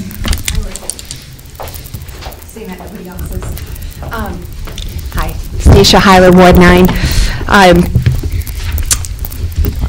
I guess you can put the blame on the previous administration for this lawsuit as well with the teachers, right? Going behind closed doors, cutting a deal, and now look what we're stuck with. It'd be nice, maybe we could put together a taxpayer lawsuit. Maybe, because what grievances can we take as taxpayers? When we have, looks like you're going to be wiping out the city's rainy day fund to pay for all of these lawsuits. It's unfortunate, but it's what the last administration left you. Thank you. Thank you. Need a motion to hold to February 4th? Motion to hold to February 4th. We have a motion to hold. We have a second. All in favor? Aye. PCR 15218, resolution relative to abatements. Neil, we had a discussion on this. You get the floor. Yep. I would like to ask that the committee hold this until the March 4th Council and Finance Committee meeting. There's still some legal issues that need to be dealt with this, and now that we have a new legal team in place, I'd like to get their opinion and make sure we're all on the same page. Well, that's perfectly acceptable to me, because we also have our own questions and our own legal interpretations on this one as well. Any questions from members of the committee? Any questions from members of the public? Oh, I'm sorry, the council. Questions from members of the public? Need a motion to hold till March 4th. Motion to hold on March 4th. Seconded. We have a motion to hold on March 4th. We have a second. All in favor? Aye. Thank you. You're welcome. PCR 189-18, custom tandem axle. Chief? Mr. Chairman? Chairman? Chief Faulkner, Warwick Fire Department. City Warwick Fire Department has reviewed bid 2019-174 custom tandem axle walk-in heavy rescue. After thorough reviewing the 2 bids received, the Warwick Fire Department recommends a bid be awarded to the Greenwood Emergency Vehicle LLC out of North Attleboro, Massachusetts. Greenwood was the lowest qualified bidder and meets all the bid requirements. With an amendment to the award, with the extended engine warranty, the total amount, if approved, would be $708,151,000. The 2017 FEMA Assistance to Firefighter Grant Award to be received is for $633,789,000. This leaves remaining balance above the award of $74,362,000, and that would be out of fiscal year 2020. The department currently does not have a bid in place. If this bid is awarded, it would be for a one-time purchase.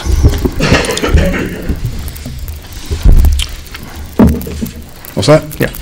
All right, so, Chief, a couple of meetings, I had asked some questions regarding the grant. You had got some of the answers. I also was in communication with Senator Reed's office regarding the grants. I will agree that the language is somewhat confusing with them, somewhat complicated. My questions were, if we purchase a piece of equipment that is, just use a round number, of $50,000 less than what the grant is, could we apply this $50,000 to another piece of equipment for the fire department? I'm not of the frame of mind that when I'm spending the taxpayers' dollars, that I'm going to go out and buy a Maserati when a Cadillac will certainly suffice. My thought process on all of this was, if we could purchase a piece of equipment that was less and still do the job and save the taxpayers money, why not? Well, unfortunately, the grant is specific to the equipment. So even if you bought this equipment for half the price, we're still paying the $63,000 up front, the 10% match, and the rest of the money goes back to the federal government. To the fire department's credit, and also to Mayor Solomon for really driving this home in his first few months in office, you've done a good job with getting the grant money. Thank you. We still have some issues. Those questions were answered. So it's not going to behoove us to get a lesser vehicle and have to return the money. The grants are extremely competitive, and this isn't coming from the fire department. This is coming from the senator's office. These grants are extremely competitive. They are very difficult to get. They are difficult to get for equipment especially.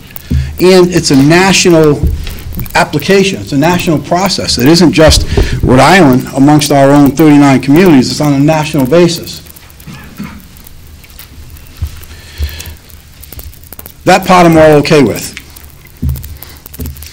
I told you that we do not have $150,000 to upfront on this piece of equipment. Correct. So we're clear on that. We also are expecting a ladder truck for our use while we're waiting for this rescue to come in. Correct. And you and I earlier today concurred with that. And you concurred with that earlier with the mayor in the week. We also have another rescue that's on order. And as part of that agreement, that company who's building that rescue is supposed to provide us with a loaner rescue. And we don't have it. Correct. And it's been months, and we don't have it. I expect people that make agreements with us to live up to those agreements, whether it be a department head, a vendor, whomever. So I asked you today to come to this committee meeting with the document from the rescue truck, the new one, stating that they're going to give us that loaner ladder truck and the day it's going to be delivered here. I'm not waiting 3 weeks, a month, or whatever. You said, I believe, that there was a document that Brian had to sign on to. I asked you to get that document. I have both the documents with me. And I also asked you to provide us with a document from the manufacturer of the other rescue. I got that. That was I want to get this on the record. Okay, I'm sorry, sir. That was going to provide us with a loaner rescue. And I asked you to get us that document certified by that vendor, assuring us of a date certain when we're going to get the rescue. Do you have those? I have them here. Okay. Lynn, would you please get those documents from the chief? Excuse me, read them into the record. Oh, they're quite lengthy. Well, just give me the Reader's Digest version. When are we getting the ladder truck? I don't have a date that we're going to get it. It'll be probably next week. What did they say? No. I mean, is it next week? Is it next month? What do they say? We've been waiting how long for it now? We have to get the insurance binder and put it on our records, and we have to register vehicles. So that's when this all takes place. Because what happens is we get the vehicle for, basically they're selling us the vehicle, and we have to put our own insurance on it and register the vehicle. When you get a brand-new vehicle, how does that vehicle get delivered here? Do you register it first before it gets here, or is it delivered to us? It's delivered to us. Yeah, it's delivered to us. And then somebody goes to the registry, it does whatever you do, and you register it. The ladder truck can be delivered to us. It's no different than another vehicle. Whoever's getting that ladder truck, they can deliver it to us. You don't need Right, to register it, you don't need to insure it, they can deliver it to We us, get that, right? we have to have the insurance binder on it. Okay, so that could have been done today. It's a pick up the phone, call your agent, give me a binder, we're done. It'll be done tomorrow. Okay. And so, I need assurance. When are we going to get the ladder truck? We've been waiting for this ladder truck for how long? We haven't been waiting for the ladder What do you truck. mean we haven't? They told us they're going to give us a ladder truck. Once we sign an agreement with them, Why haven't you signed the agreement with them? because you haven't approved it. You gotta Okay, approve it, all right, fine. this was not approved, so, I'm thinking on the rescue, actually. How long ago Okay. was that? oh, that was a couple months ago, Couple of months ago. How long ago did we approve that rescue? a few months ago. Okay, like back in the summer, I think. I think it was September. Okay. So you are saying we're going to get this ladder truck, we can expect to have this ladder truck delivered to us when? I guess next week. If you want to testify, you want to speak, please come to the podium. We need to have this on the record. Okay. We're not trying to be difficult, we just need to have it on the record. State your name for the record, sir. Colin Booton from Greenwood. Thank you. Yep, the loaner works. Once the contract is signed, we sign the loaner agreement, which is actually already signed by us, and that truck gets an insurance binder, and we prep the truck, and then we can bring it down. All our documents are signed, chief? I haven't signed this. Okay, Brian signed whatever he's going to sign? I signed this one. You signed it? Okay. So the ladder truck's all set, we should have a ladder truck, we will have a ladder truck here next week.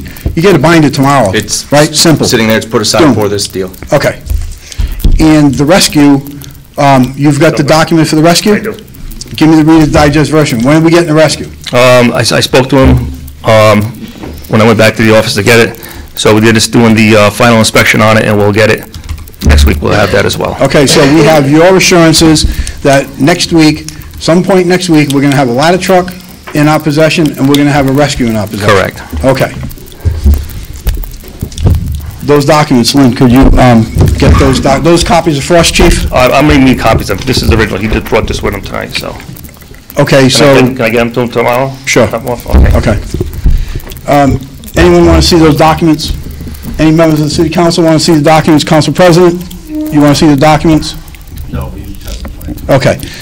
Any other questions from members of the committee? Councilman McAllister? No, I just want to point out that this, again, this is a grant that we received, and we're paying 10% of this, but we're also going to get this loaner, and I think that's very important, because we're getting it right away, because I know it takes a while to get this truck coming in. So this is a win-win. 1 year. 1 year. So this is a win-win for the city, because we're getting a brand-new truck that we only had to pay 10% on, but in the meantime, we're also getting a loaner truck, which we can put on the road as soon as possible. So that is a great deal for the taxpayers.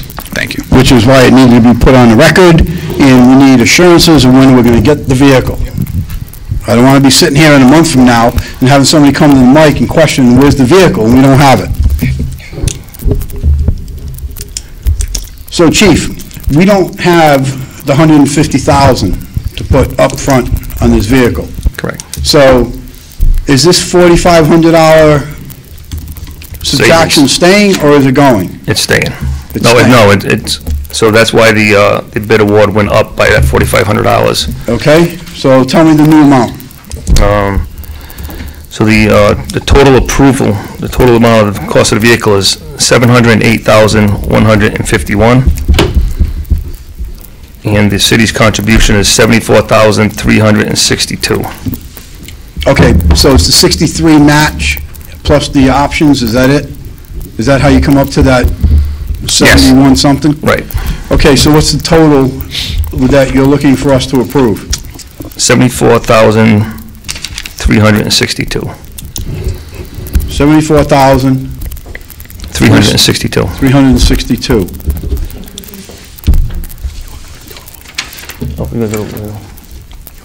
Okay. Brian's just clarifying, we had to go for the total award, Total award, correct. which is $708,151. Total award is $708,151. Correct. Okay. That was the number I'm looking for. And also, what happens at the end here, when the truck is almost completed, the government will reimburse us prior to having to pay it. So when it's time to pay the vendor, the money's there for it. It doesn't come out of our general fund. It comes right from the government, so. Okay. Okay. Any other questions from members of the committee? Any, Council President? Yes, sir. How many rescues do we have today? Today, we have 4 rescues. How many reserve? I believe we have 3 reserve right now. Okay. And which rescues will we be taking out of service? What stations are they in? We won't be taking any out of service. We're going to leave them, they're just going to reserve status. Okay, so we'll be getting rid of any. Okay, so where are the new rescue? So this is a heavy rescue. So I don't know if you were at that meeting, Mr. President, but this is called a heavy rescue. It's our special hazards truck. Okay, the way the government grant works, the government calls trucks differently. So our rescues are called ambulances. I didn't mean to interrupt you, but are we replacing our special hazards truck? Yes. Okay, and what's going to happen with that truck? So that truck, I believe, the DPW has been pulling on my shirt tail for that one. They want to make a sander out of it or something. It can't be an emergency vehicle. Once we replace it with a government grant, it can no longer be an emergency vehicle. We're telling them that it's not worthy to be an emergency vehicle anymore. But it could be used in the city as a utility vehicle. And that's because of the way the grant is written? Correct. We've actually had vehicles that we had to destroy. And how many miles are on that vehicle, the special hazards? Do you know?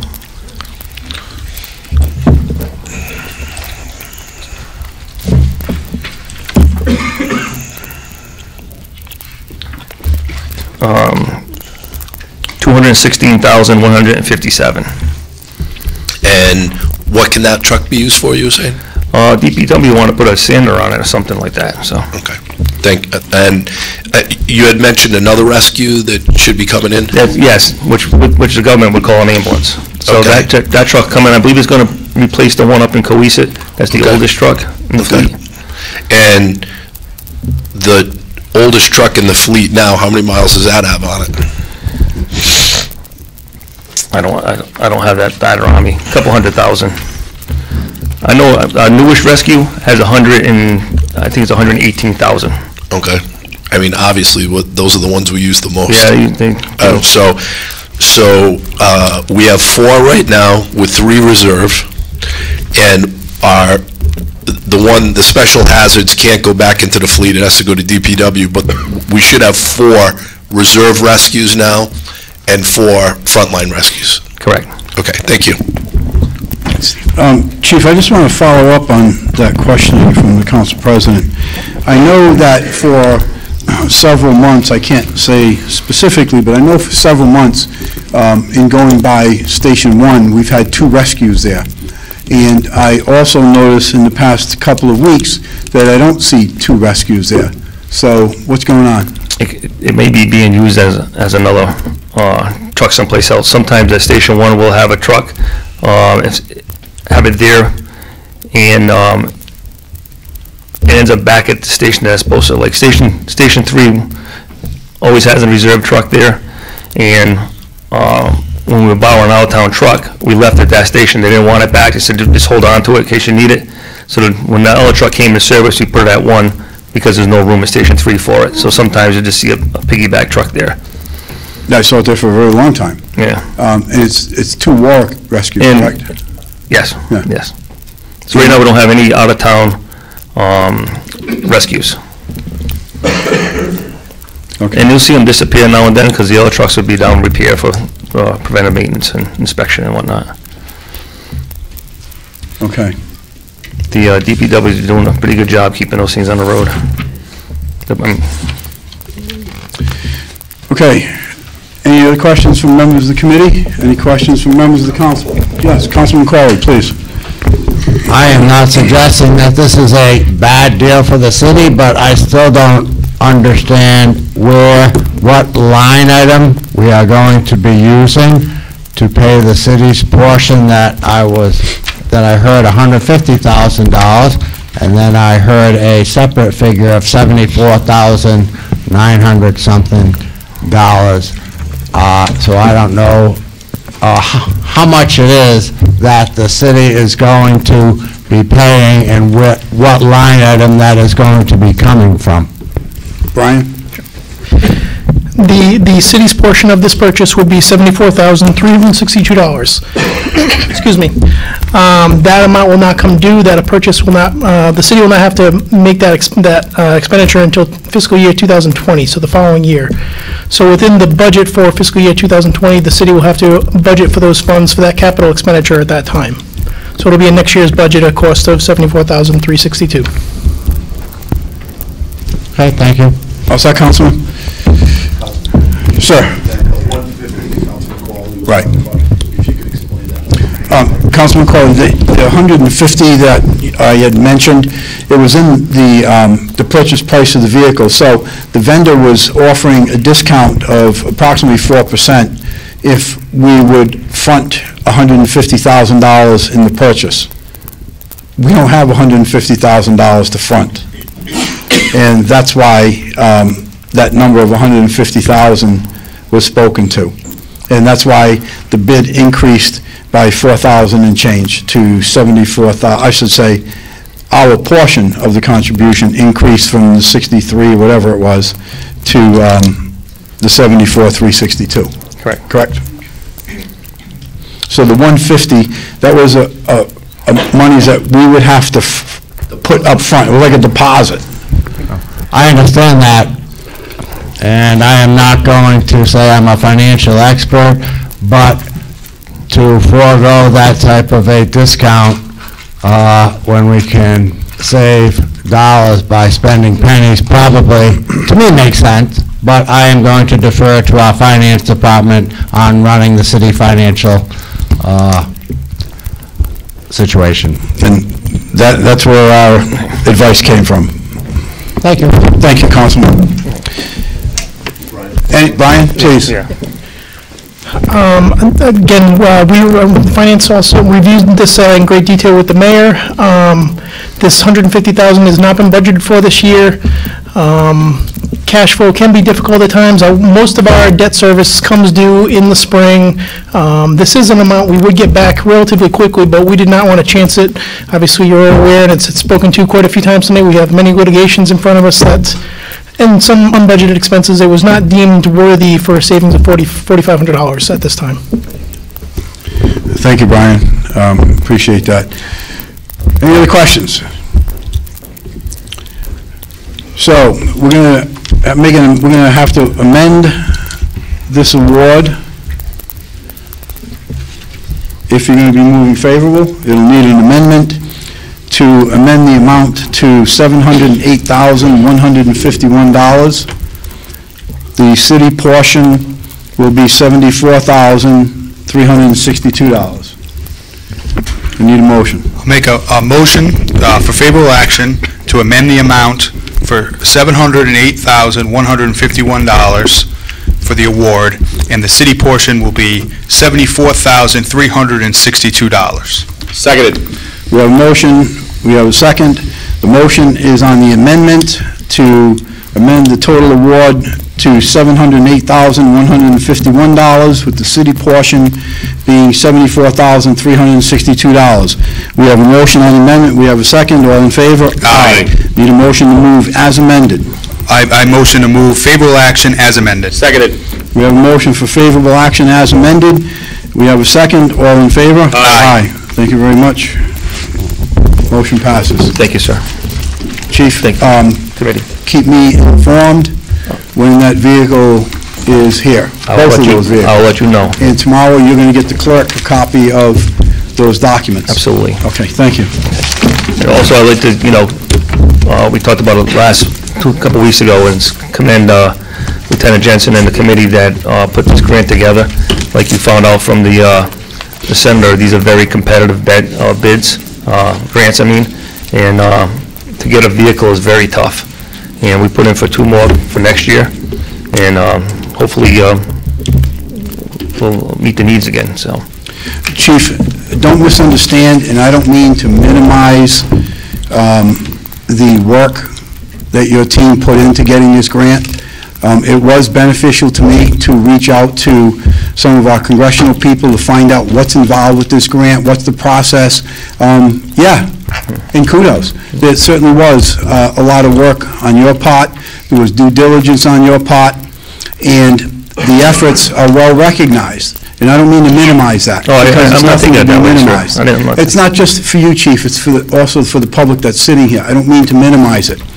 But by the same token, it's not for us as the Finance Committee of the City of Warwick to look at something on face value and say, while the efforts were significant, the gain was tremendous, is there something better? And when I look at all of these numbers, be it $170 like you heard us talking about earlier tonight, or $750,000, yeah, that's the question that I ask. Is there something better? Can we do this more efficiently, more effectively? Can we get something for $600 instead of $700 and use $100 elsewhere? And until I get all of those numbers and I can wrap my arms around this thing and say, you know what, if this were my own company, I'm going to do this because I am now convinced that this is the best deal. So, great job in getting the grants, and certainly we, look forward to you doing the same thing. Okay. Sir.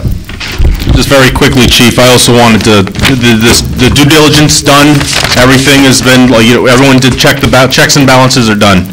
To you and the fire department crew, you just got, like the bigger picture, we just got a $750,000 truck for $74,000. Thank you very much. You're welcome. Thank you. Yes, very good job. The time is 7:01, and the Finance Committee is adjourned. Mr. President, go right to HEW. It's 7 o'clock, yeah. Yeah, we got 2 things, it'll go quick. All right. The time is now 7:01. The Health, Education, and Welfare Committee is open. Can I have a motion for acceptance of the minutes? Motion to accept. Meeting held on November 14th. Motion made. Second. All those in favor? Aye. Aye. Thank you.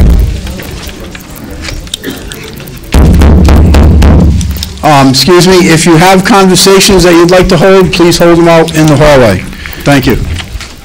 Item number 1, PCO 3-18, Rocky Point, ordinance to protect the rights of private property owners. Councilman Lattiser. Hold till March 4th.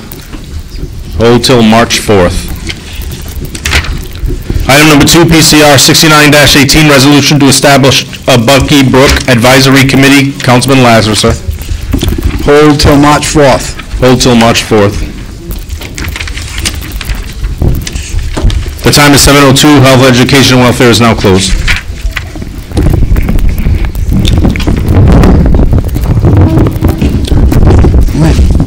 Oh, you put them in here? I didn't have your binders, you did. Oh, okay. Yeah, right. Got it. Oh, that's right. Good point. It'll be fixed for Friday. Yeah.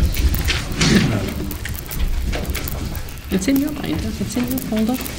Yeah, but it's better in mine. Mine photographs better.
Isn't that all the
Is this one, Jeremy?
Yeah. Why don't I make an announcement? Why don't you call it to All right, so public safety will come to order at 7:11 PM. Yeah. Just for the record, Councilwoman Travis has resigned from the Public Safety Committee, so I'm appointing Councilman Howe. So the first matter is acceptance of the minutes from the committee meeting held on December 3rd, 2018. Move for acceptance of the minutes? Second. Any questions on the motion? All in favor? Aye. Aye. Next, we have our first claim, Alexandra/Bernard Bakari. Are either of you here? Going once. All right, well, we're reviewing the claim. There were 3 estimates made. It was made within the deadline. Mr. Chair? Mr. Chair, may I make a request to the council president quickly, if you don't mind? Seeing that this is your council, the rules, are we following, as in, would you prefer to have the people show up to get the claim, or if we go by the recommendations by the departments? I believe that the way that it was written, and and the way that we followed those rules are that the notice is given to the claimants, and the claimants are required to attend. I believe that's how it's written currently. So if they're not here and you want to hold it so we can give them notice, you're certainly welcome to do that. Thank you, Mr. President. If it shows a decision by the department upon approval, do you have a problem with approval, or would you rather have the claimants here? I don't have a problem with approval, but I'm just wondering if it's in the rules. Okay. But I'll defer to... That's right. We can give another attempt. Absolutely. Thank you. Okay. We can reevaluate. Yeah, and we could amend the rules, too. Thank you, Mr. President. Mr. Chairman, I ask that we hold this for one meeting. Second. So a motion was made and seconded. I'm sorry. Call the name one more time. I don't know if they heard. Oh, okay. I don't know what. Alexandra and Bernard Bakari, either and/or both of you. Are they here? No, okay. Thank you. So now we're going to have to give that a separate PCR. All right. If you're going to hold that one. So it's going to be PCR 1719. So it becomes PCR 1719. Then I'll redo my claim, Mr. Chairman. Mr. Chairman, I ask that we hold PCR 1719 till the next meeting of January 23rd. Second. Motion made and seconded. Any discussion? Seeing none, all in favor? Aye. Aye. Next claim is Gretel Kelly.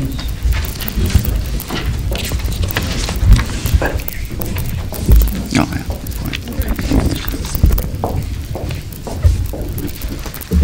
I'm Gretel Kelly. Hello, Ms. Kelly. I see here that you submitted one estimate from Lowe's for the damage caused to a fence by the snowplow, is that correct? Yes. And now, for the estimate, who wrote on here the labor I and... put the 51 down there. Also, I did another estimate yesterday. I forgot to put the little posts in, so I have copies of the new estimate if you want them, but it only comes to $268 anyway. And that estimate's for the entirety of the work? No, I did not include labor because a friend of mine will do it. But if you want a copy of the new estimate, I have them here. When you made the claim, were you told you had to get 3 estimates? No. Are you aware that you actually do have to? No, I didn't.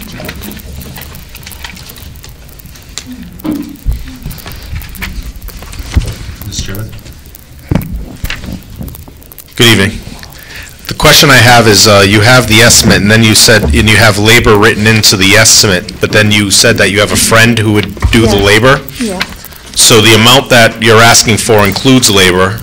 No, I think the amount would be 98 times 2 for the 2 sections of the fence, but then there are little things that go in there that I didn't know about too, Oh, I see, okay.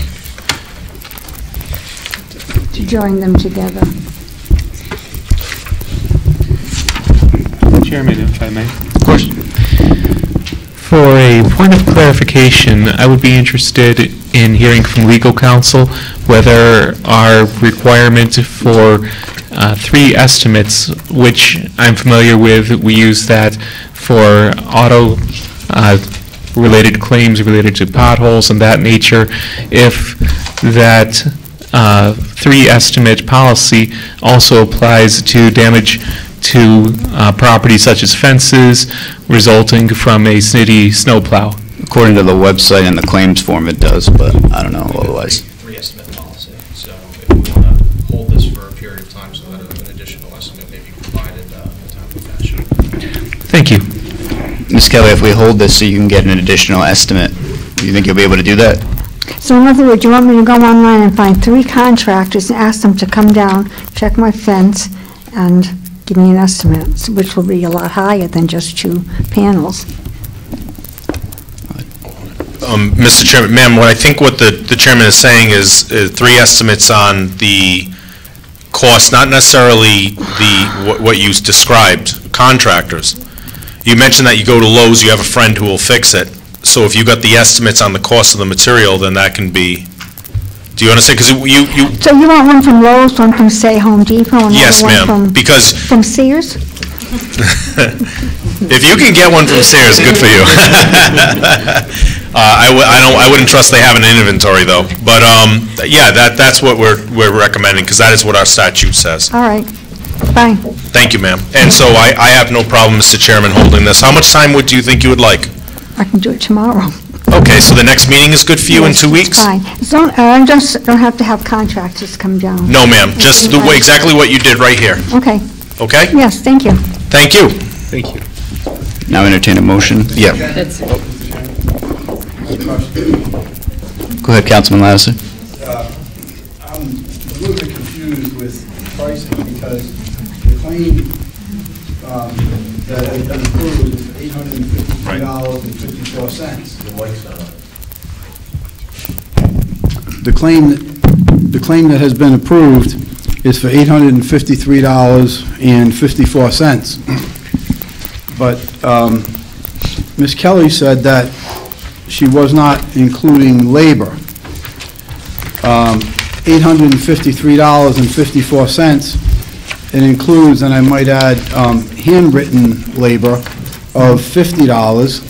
That is not an acceptable estimate.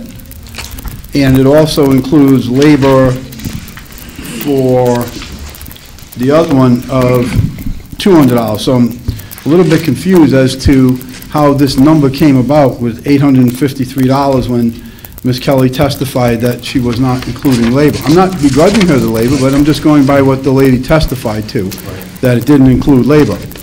And I would point out to you that the labor is handwritten.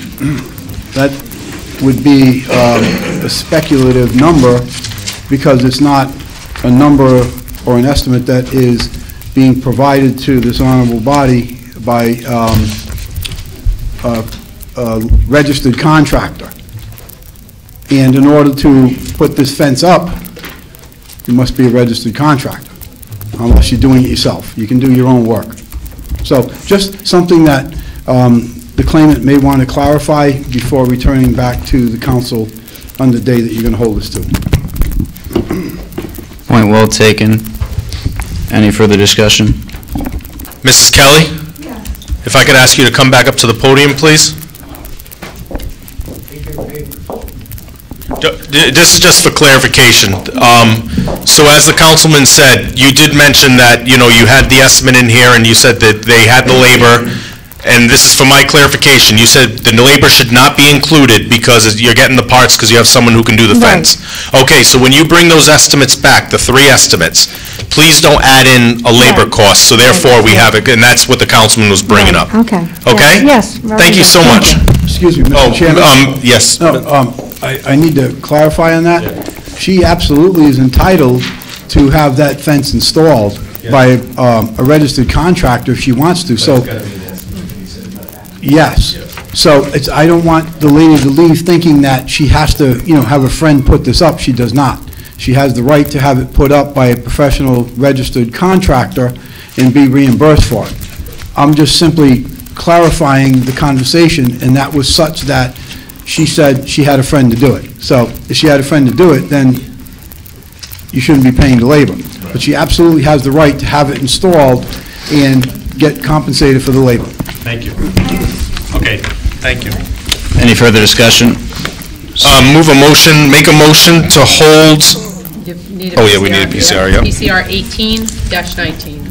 Thank you. PCR-18-19, and then... Thank you, Mr. Chairman. Motion to hold until January 23rd? Then you say. Second. All right. All in favor? Aye. Aye. So motion passes, and then the last one we have is Carlos and Dina Ventura.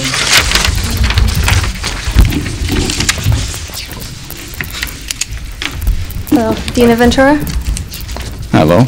And now, while the department recommended denying the claim, I called and verified that the tree was in fact on city property. So, I know my preference would be to actually grant the claim. I think that, Mr. Chairman, if I may. Of course. There's in the police report, which was very smart to get done, in the police report, it says the tree fell where the road is being dug up, milling.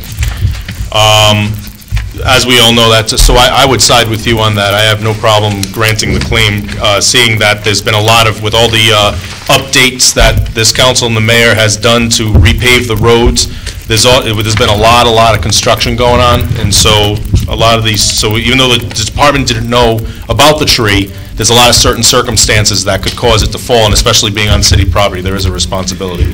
Thank you, Mr. Chairman. All right, unless there's any further discussion, I entertain a motion on the topic. Ask questions. Oh, anyone else have questions? Anyone else on the council? Anyone else in the public? Mr. Chairman, I move for a favorable action in the amount of $689.77. By statute, we can only allow the lowest bid. Okay? I appreciate so I for favorable action in the amount of $689.77. Second. I'm sorry. That's why we get the estimates. The lowest bid on here doesn't include labor though, right? It does not. It is only for material. So would it be worth it for you if this was held so that you could get a third estimate that had labor? Unless...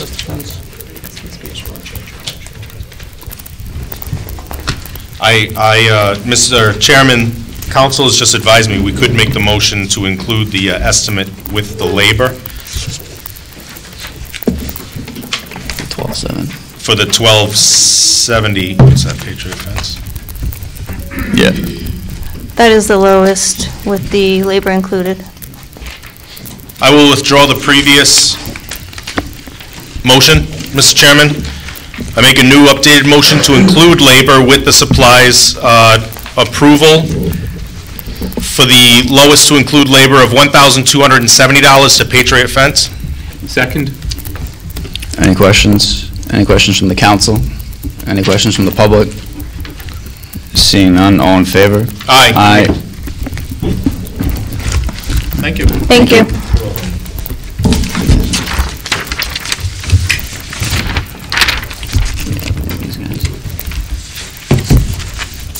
Wait till the floor.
Thank you, Mr. Chairman.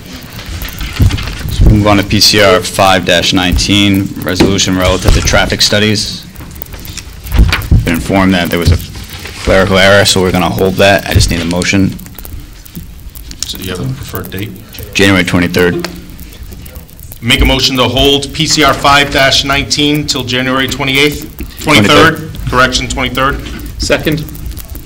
Any discussion? Seeing none, all in favor? Aye. Aye. PCR 6-19, been informed again that this one actually is going to be withdrawn. Just need a motion. A motion to withdraw PCR 6-19 per the request of the sponsor. Second. Any discussion? Seeing none, all in favor? Aye. Aye.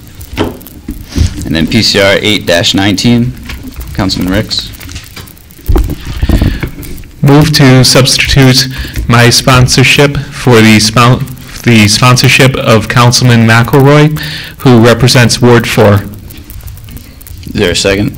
Seconded? Any discussion? Well, hold on, I'm sorry. We don't have to. No, we have We to, just changed the name. Just right? changing the name on it. So now we're You're going not seeing into, it. so now you would ask Councilman McElroy. Councilman McElroy, Yes. you want to talk about your... Yes, that's a stop sign that is needed near Hoxie School. It's to put a stop sign on Glenwood Drive.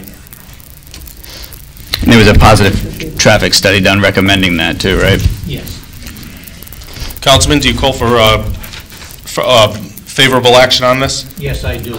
Thank you, sir. Per the sponsor, I move for favorable action. Is there a second? Any discussion? Any questions from the council? Any questions from the public? Seeing none, all in favor? Aye. Aye. I believe so. All right, so public safety is adjourned at 7:29.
This is the Intergovernmental Committee, meetings beginning at 7:31. The first item of business is the acceptance of minutes from the December 17th meeting. Move for I cannot do that. Sorry. Second. Do I make it item, Chairman? I would move the minutes be adopted. Second. All in favor? Aye. The second item is PCR 9-19, a resolution requesting that the Rhode Island Airport Corporation consider additional factors in its 2019 noise study report. Councilman Ricks, it's not drafted. I would request that this matter be held for January 23rd. Motion to hold, per request of the sponsor, PCR 9-19 till January 23rd. Second. All in favor? Aye. Second item is PCR-10-19, a resolution to the General Assembly requesting an increase in the yearly payment in lieu of taxes, money that the state airport pays to the city of Warwick. Councilman Howe. Thank you, Mr. Chairman. This is the third time I have sponsored this and have co-sponsors by the entire council, that the General Assembly, as you heard today, Mr. Chairman, during the abatements, that we lost some more revenue to property purchased by RIAC. So this will basically increase the rent that the state pays the city. This is the third year in a row. The last 2 years we were not successful. We're putting it forward to them again with full support of the Warwick delegation. I ask for favorable action, Mr. Chairman.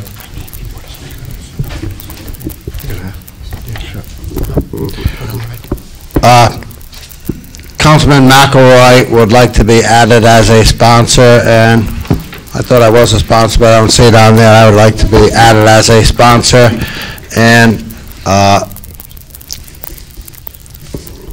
we have a second on the motion. Second. Oh, and McAllister and Sinapi, and... Okay. Okay. Thank you, gentlemen, for being added. Wonderful. And Councilman Sinapi would like to be added as well. Okay, thank you. Now on the motion for favorable action, comment from Councilman McAllister. Thank you, Mr. Chairman. I would also, as I am a co-sponsor on this, but I just wanted to stress the importance of this and thank Councilman Howe and all the co-sponsors on this. You know, the city of Warwick, the state of Rhode Island gets a great benefit from the airport, but the city of Warwick pays a big burden for that. I can tell in Ward 7 there is whole neighborhoods that are no longer here, people that I went to high school with, that their houses are no longer there.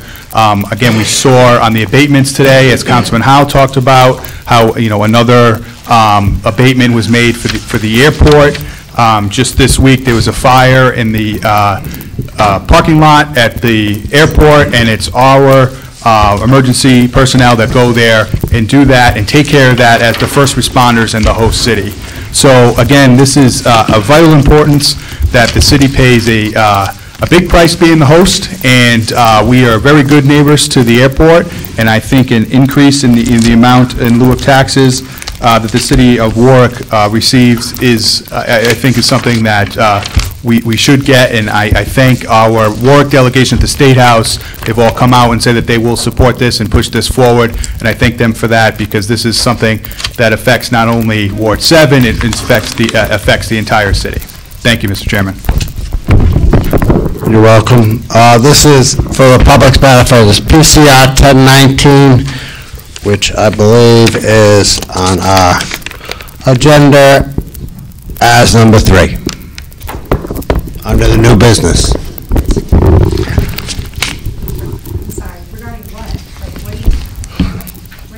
Well, as I said before, it's a resolution to the General Assembly requesting an increase in the yearly payment in lieu of taxes, money that the state airport pays to the city of Warwick. There has been a motion made for a favorable action. Second. Second? Oh, more? Okay. Well, first, hear from the council. First, we'll hear from the council, then we'll go to the public. Thank you. Yes. Mr. Chairman, just running an average number for conversation. It's somewhere in excess of 3,000 homes, I believe the number is, that the airport has taken over the years. And even if you average that number out to an average of $3,500 per year in property taxes, you're talking a revenue of $10,500 per year. And I think that's probably a very conservative number. So just something to put out there to have some, to how significantly or negatively the city is going to impact the tax revenue. Thank you. Anyone else from the council wish to be heard? Public?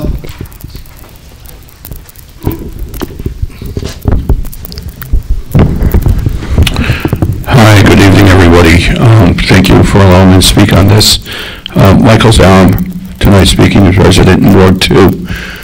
For those of you that have been on council for a long time know that as a resident, I've been very, very involved with trying to help the airport and the community reach middle ground and come to agreement on a lot of issues. I was on the Airport Advisory Committee, Select Legal Counsel, working with Mr. DePasquale and others. We've pretty much reached all of our goals, as well as the Bucky Brook Coalition.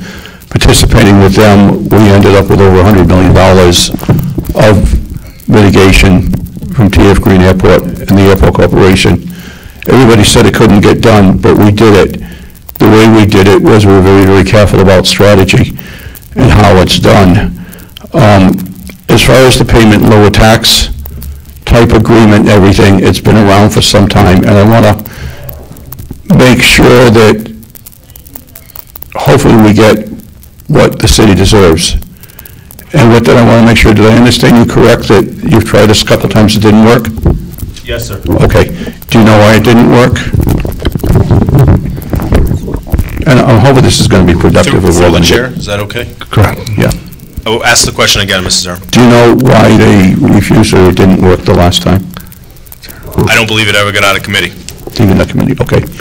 I just want to share with everybody what I've seen on this, because payment and lower taxes goes well beyond taxes. For example, before Colonel McCartney retired, I had numerous conversations with him about added forces that his department had to provide because the city's a host to what's now called an international airport, which in the FAA plane, it's a regional airport. But it does take extra resources from the city. There are home losses that have come off the tax roll. I want to be very clear that what I've seen and experienced is a resolution is non-binding and they're going to ignore it. Nobody is going to pay out extra money, especially the Airport Corporation, with its new CEO, is going to pay out a dime unless either a court tells them to or it's mandated in law, which a resolution is non-binding does not do. A lot of the stuff where we have gotten them to do things, it was either through an ordinance that was passed or a state law that was passed. Most of the state laws having to do with TF Green Airport are done at the General Assembly level. They're under Title I of state law aeronautics. And it's not just Warwick that's affected by this. Towns of Westerly, Smithfield with North Central Airport, and Newport are also affected.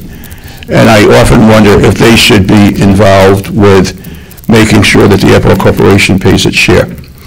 Now, I know that Warwick has extensive calculations. If you were to go to them, as we have in early years, and said this many homes are lost, this much, they're going to come back and say, yeah, but you got this much tax revenue from all the new hotels and everything. Unless the city is prepared to talk on that level of detail and negotiate a new agreement and sign a new agreement, I don't see it happening. I agree with the concept and the idea, which I would fully support.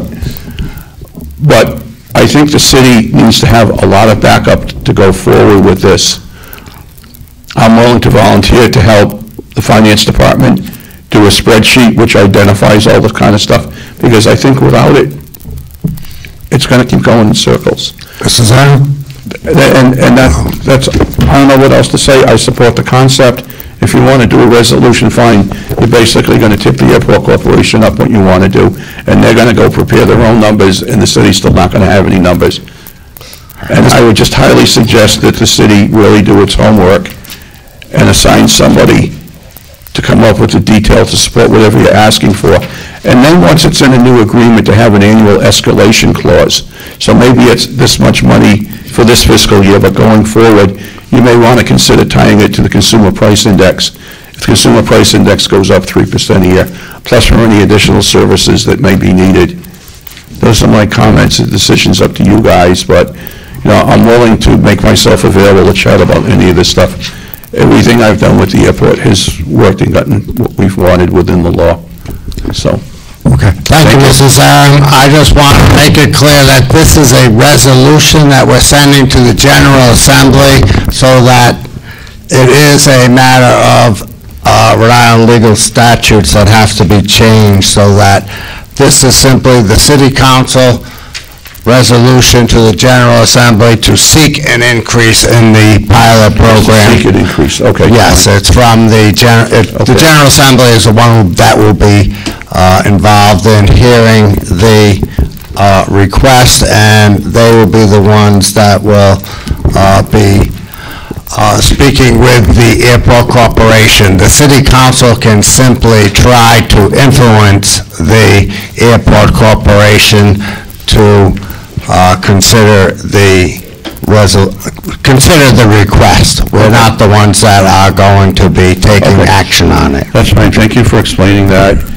And I think as we go forward with this, I'm hoping that we have a new agreement and that it will also be solidified under Title I Aeronautics at the state level, so that once it's in law, if they don't want to pay up, the city would be able to take court action through the Attorney General's office to force them to pay, so the taxpayers don't have to pay for things that are basically helping the airline stockholders. Thank you.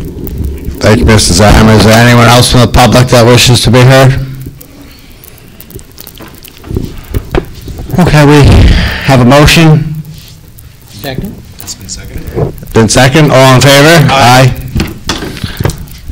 The third item we have on the agenda is PCR-11-19, a resolution to the Rhode Island Airport Corporation requesting to disclose the amount of the annual payment received by the New England Patriots for use of TF Green as its home airfield. Chairman Howe, you are the sponsor. Thank you, Mr. Chairman. Obviously, the purpose of this, and I do have some amendments to make. The purpose of this is, again, goes kind of hand in hand with PCR 10-19. We have a multi-billion-dollar nonprofit, quote-unquote, that's parking their aircraft in our permanently at our airport with the engines running, with the fumes going into the neighborhoods, and again, security and everything else is required. And we just want to make sure that with the state is getting, or the city is getting reimbursed a proper amount, considering that we have been trying for 3 years, going into our third year, trying to get an increase on revenue loss due to airport expansion. The amendments I'm requesting be made are line 21, where it says, whereas the New England Patriots, it says a jet aircraft, it's actually 2 jet aircraft, so... Okay, so we'll delete the A and insert the 2. Have to, I apologize, have to, on line 21. On line 23, whereas the New England Patriots leave 2 jets at TF Green Airport, so eliminate the, add 2, and put an S after jet.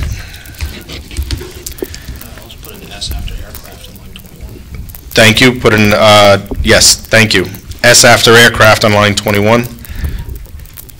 And then the final one is line 33, requests disclosure of the amount of the annual payment that is made or any fees waived. We're adding in any fees waived, or any fees waived by the airport corporation. Good to go? Mr. Chairman, I welcome discussion on this, and I call for favorable action. I request favorable action. I just have a question. We know that the airport corporation is paying the Patriots to use the airplane, that the payment that comes from the airport corporation? I don't think there's a payment coming from them. I don't think the Patriots are paying to park in Warwick. That's what we're looking for. So that's different than the resolution is asking for the amount of money that the Rhode Island Airport Corporation is paying the Patriots. And I don't know if that is the case or not. That's what was my question. Now, therefore, request disclosure. It looks like it actually, it does, line 29. Well, same thing. Yeah, they just want disclosure of the amount. Okay. Oh, okay. Thank you. Would you mind clarifying? I think the question being asked by the council in this resolution is what benefit is being given, whether it is a payment or through this amendment being proposed by Councilman Howe to discover what is the amount of benefit given in the case there's been some public reports surrounding fees being waived. So I think that's what the councilman's looking to get to the bottom of what benefit is RIAC giving to the New England Patriots as part of their agreement to be at TF Green. I understand the intent of that. I just want to make sure that the language is correct and that we are asking for the correct information. So under the amendment, we fixed the be it resolved clause. We could certainly update the title of the resolution as well by line 13, updating annual payment or benefits received. Okay, line 13, an additional amendment. Thank you. It discloses the amount of the annual payment received. I would suggest or benefits received, or benefits, animal payment or benefits received. And I assume you're talking about economic benefits, because benefits can be simply public relations.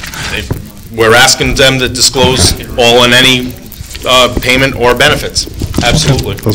Leaving it open is probably a better idea, because there is certain a monetary value to public relation benefits as well. First on the amendments. Mr. Chair? Any discussion on the amendment? Yes, thank you, Mr. Chair. I'd just like to put something out there also for consideration of thought. When you're looking for what the monetary amount is of savings or contributions, I think what's important here to consider is why did this aircraft come to Warwick? And the reason, or some of the reasons that they came to Warwick is because of significant savings. And it's not just in the savings of parking 1 or 2 pieces of aircraft in Warwick. It's because of the significant savings of transporting personnel from wherever they are to the airport in Boston, the significant savings in security to follow those particular vehicles that transport those players to Boston, the time lost sitting in traffic, going from point A to point B at that airport, how they get to the aircraft in Boston versus how they do here. I think the savings of parking the aircraft here is probably small compared to the savings in transporting the team back and forth to the airport in Boston. You see the buses coming down the highway. Most cases, they may have a police escort, or in some cases, I know I just recently witnessed it. They drive into Warwick, come down Airport Road, turn into the airport, drive to the plane, get off the bus, and in the bird they are. And that's fine. And that was a great business decision by someone. But at the end of the day, I think what you're asking for is, again, how about our fair share? How about the cost that we incur every time this plane moves around? So I think that's numbers that you may want to ascertain as to what were the expenses of moving the team to Boston or getting them to Boston Airport to leave versus what their costs are here. We just want to be treated fairly, that's all. Thank you. Thank you. Anyone else from the council? Mr. Rex? Beyond the costs of convenience that they're, the benefits of convenience that the Patriots are receiving from being at TF Green as opposed to Logan, I do think that there is a question about the level of competition here. There are not many airports that the New England Patriots have the option of flying out of. I can't imagine them traveling much further than either TF Green or Logan from Foxborough. So it would be interesting to see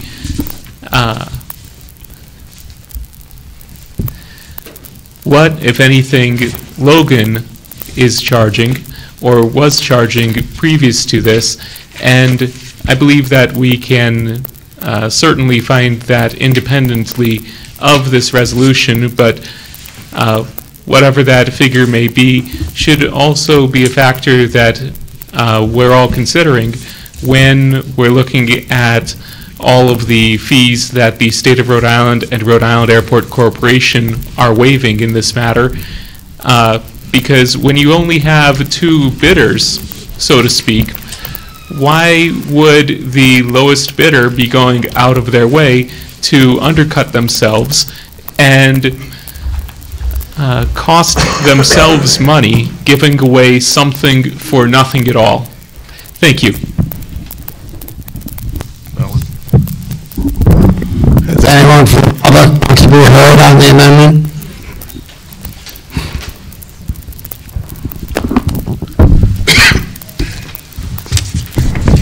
Good evening again, once again for the record, Michael Zarum, resident in Ward 2. Again, this is something else I follow for a number of years and everything, and I do agree with what Mr. Ladisher said. I also agree with what Mr. Rick said completely. And I want to suggest one thing on the language and everything. You may want to use the word in-kind value received and or market value for other aircraft receiving similar ramp storage space, because that's a metric that they'll recognize.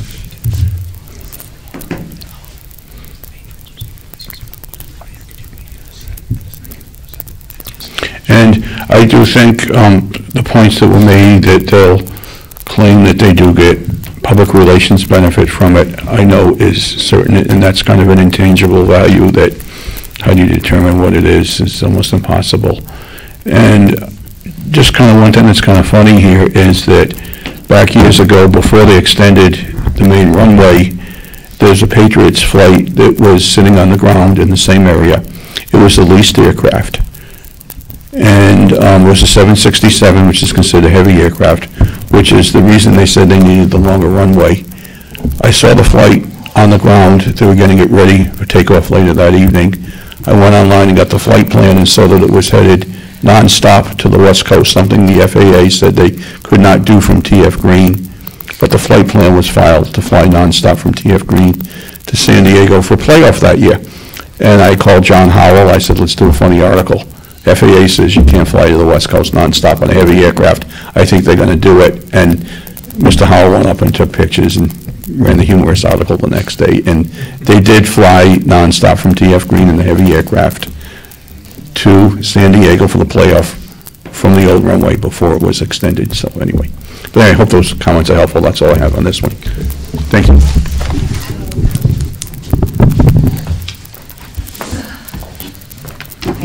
Stacia Highland, Ward 9. I think it's a great idea to try to get some revenue off of Bob Kraft, who has a net worth of $6.6 billion. I don't even understand why we're trying to save Bob Kraft all this money, but I do remember being out there the first day that the Patriots jet took off. I thought it was the coolest thing. I recorded it. It was nice to see the Patriots players get off the bus. Everyone was waiting outside. We went over to the field, and we made history. Maybe Bob Kraft could buy Hooters. Maybe we can turn it into like a meet and greet and get everyone to come down and make some money off of that. I don't know. It's still sitting there rotting away. But I can give you these two articles. It says that, so it looked like that the Patriots, it says we could have parked, so there's two articles written on this. This was the Cranston Herald, and I have another one from the Providence Journal. And it says that the Patriots could have parked the plane at Quonset Airport in North Kingstown, where the second reserve plane currently resides, which would have cost the team about $220,000 annually. So if they were going to pay, it would have cost them $220,000 to park the plane at Quonset. Would that be is that what we're looking for? Is that what the cost would be to have it parked here? I don't know. Maybe we can look into that. And so they waived, it looks like the airport corporation waived $1 million in annual fees it would have charged for housing 2 team jets in Rhode Island. So there's some figures for you there. Is it right? Is it fair to get some type of revenue from this, to have the jet here? I would say definitely. But what's that amount? They waived $1 million. It would have cost them another $220,000. Even if we could get $100,000, it would be great. So, I don't know if you want this, but I still think it's great, though, that they take, I would like to see the Patriots continue, especially when the weather's nice. I don't know if you've all gone, and you can see all the fans show up. It's great that we are the host airport, but yeah, we should be getting some kind of revenue. So, all right. Do you want these, or? Sure. Okay, thank you. Thank you. Mr. Chairman, I think that summed it up perfectly. I can't be, not once in this resolution does anyone say, why are the Patriots here? In this resolution, we're saying, okay, we have 2 high market value items parked in our backyard. And, is that okay, good? I keep checking it. We have 2 high value items parked in our backyard from a multi-billion-dollar corporation. I'm sure the little Piper pilot is paying his fair share of taxes, and the pilot that volunteers his time to fly organs and patients from one end of the state to the other end, or from one end of New England region to the other end of New England region, is paying their fare. Why is a multi-billion-dollar corporation not? That's it. So, thank you, Mr. Chair. I ask for favorable action.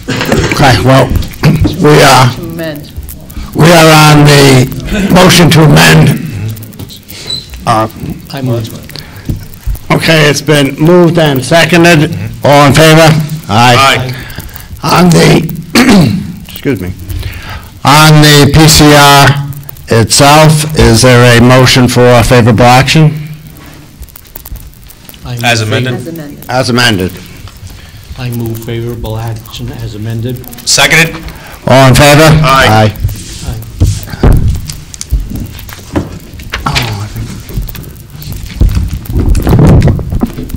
Intergovernmental Affairs Committee is ended at 8 o'clock.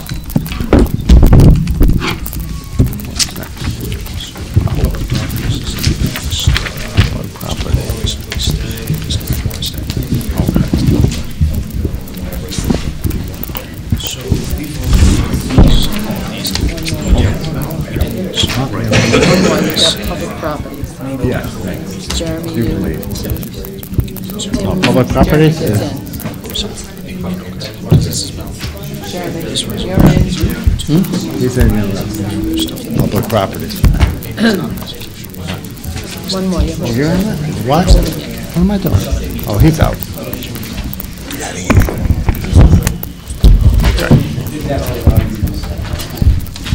Jeremy's the chair.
Yeah. The City Council Committee on Public Properties, Land Use, and Community Affairs is open at 8:02 p.m. I would move acceptance of the minutes from the meeting held on November 28th, 26th. Second. All in favor? Aye. Aye. That is the only item on the agenda. Excuse me. One other item on the agenda, PCR 7-19, Omnibus Resolution of Congratulations and Condolences. This item is not drafted. I will entertain a motion to hold to January 23rd. I move to hold it till January 23rd. I'll second. All in favor? Aye. All right. The committee is now closed at 8:03 p.m.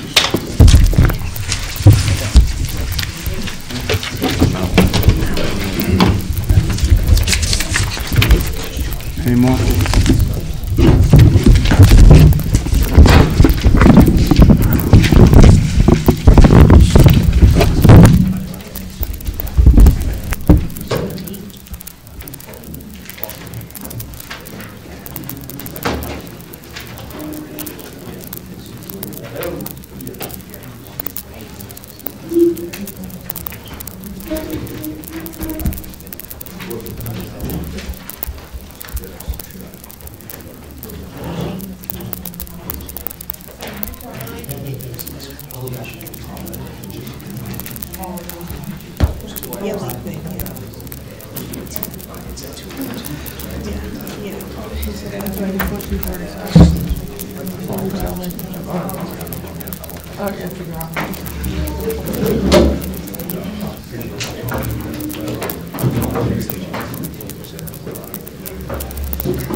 Oh, yeah.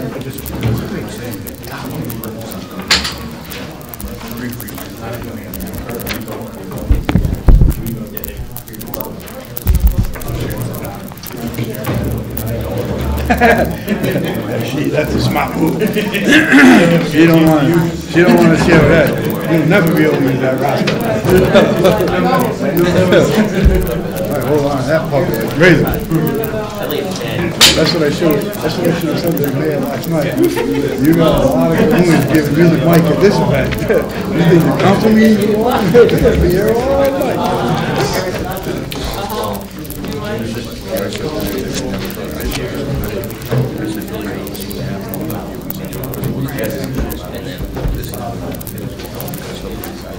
Oh, that's a good point. Maybe Steve will say this. Thanks, thank you. Now they're actually going to count how much gallons. Oh, really? It comes to saying how much light on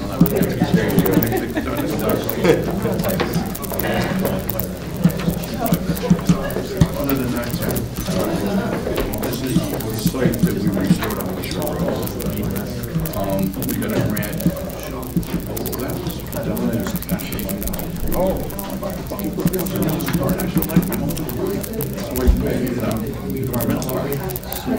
And I coordinated with the rental.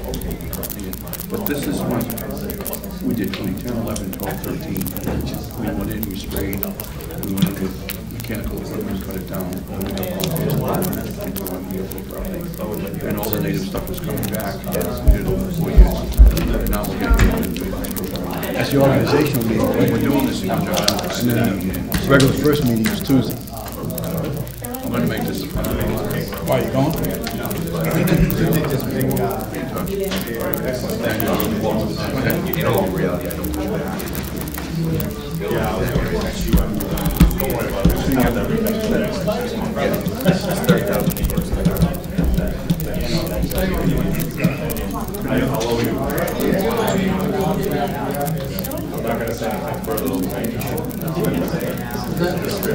What's it, 9th day?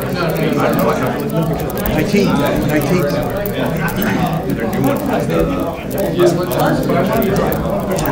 So the stock market.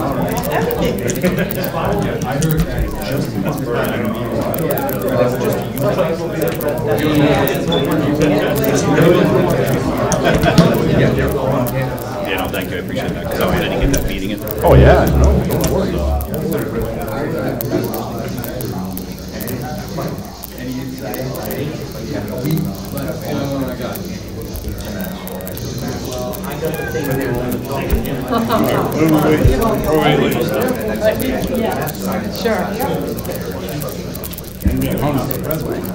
Yeah, I know. I told him, give me my gavel. I want my gavel. Hey, you. Whoa. Right, exactly.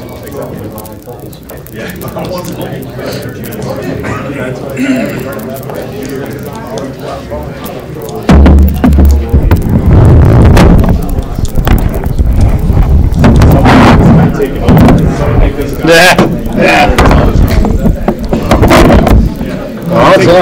I'll tell you being over here, but I'll tell.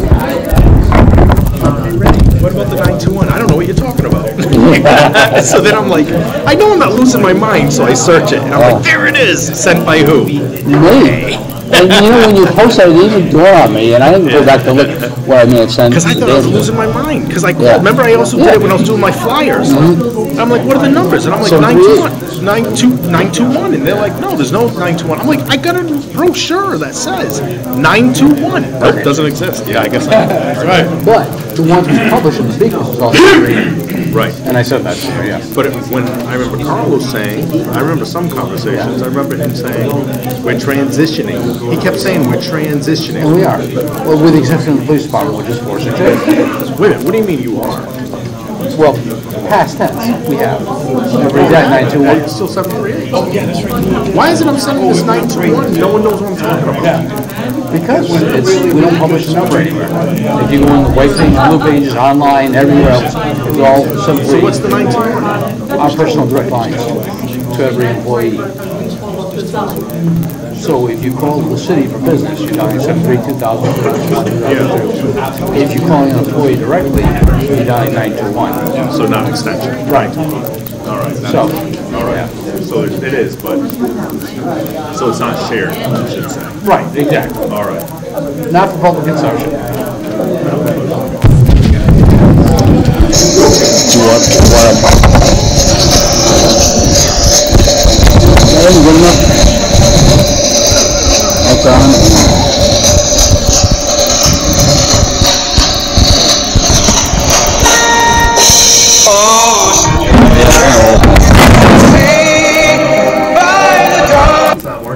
It's not working. Can you?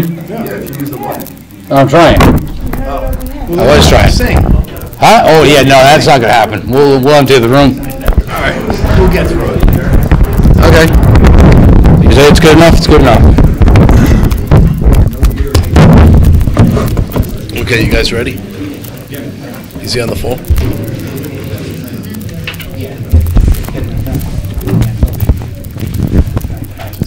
One, two, three. We're missing.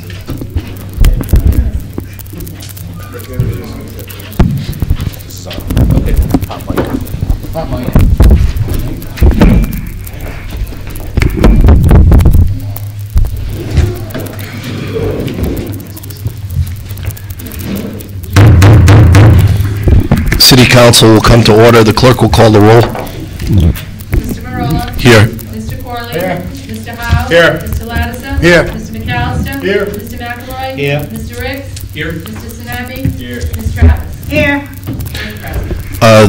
Just for the record, the time is 8:11, and if Councilman Corley could lead us in the salute to the flag. I pledge allegiance to the flag of the United States of America and to the republic for which it stands, one nation, under God, indivisible, with liberty and justice for all. If we could attempt to play the national anthem.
And we're going to call it there.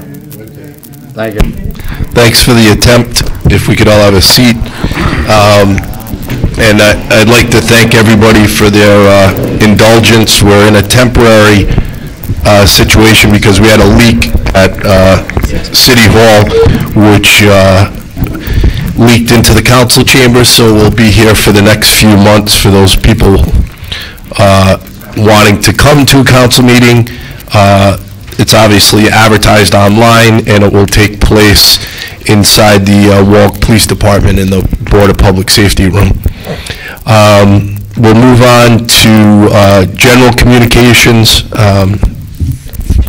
I did want to ask for a moment of silence, and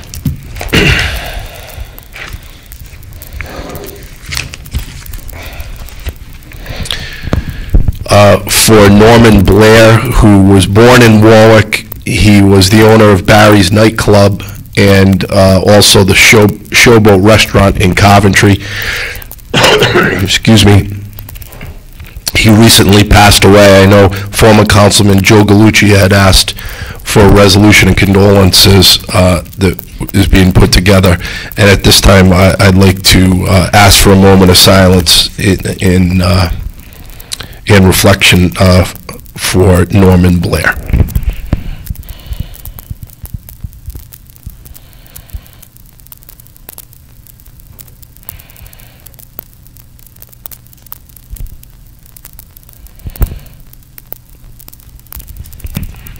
Thank you. I also wanted to say that it was a pleasure last night at what the administration set up, and I know a lot of members, including our own staff, managed to put together at the Crown Plaza last night. I wanted to thank the Crown Plaza and all the restaurants from Warwick for hosting that, and obviously the council members for pitching in their own time and money to make that a success. It did not cost the taxpayers a dime, and it was a nice opportunity to have a swearing in for the mayor and the council in a beautiful venue, and to have something to eat afterwards was a treat. And I'd like to thank everybody that participated in that. With that said, are there any other general communications? Yes, Councilman McAllister.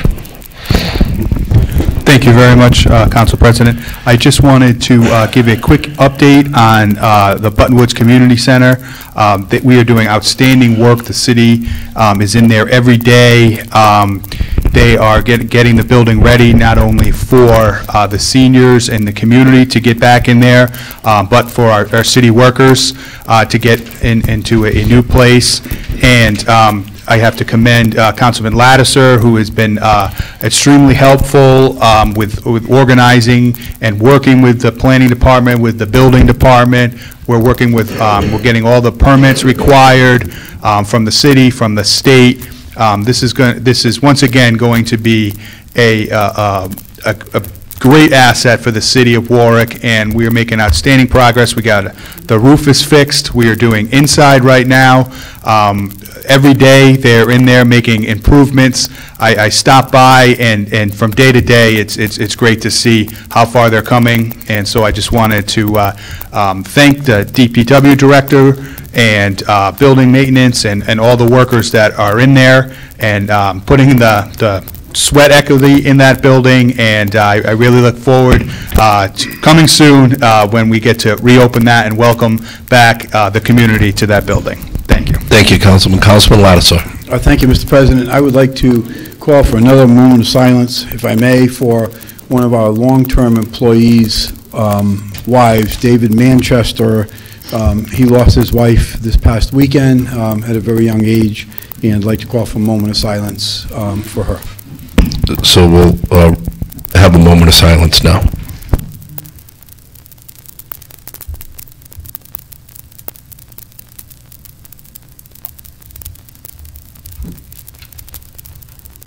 Thank you. Are there any other general communications? Yes, Councilman Howe.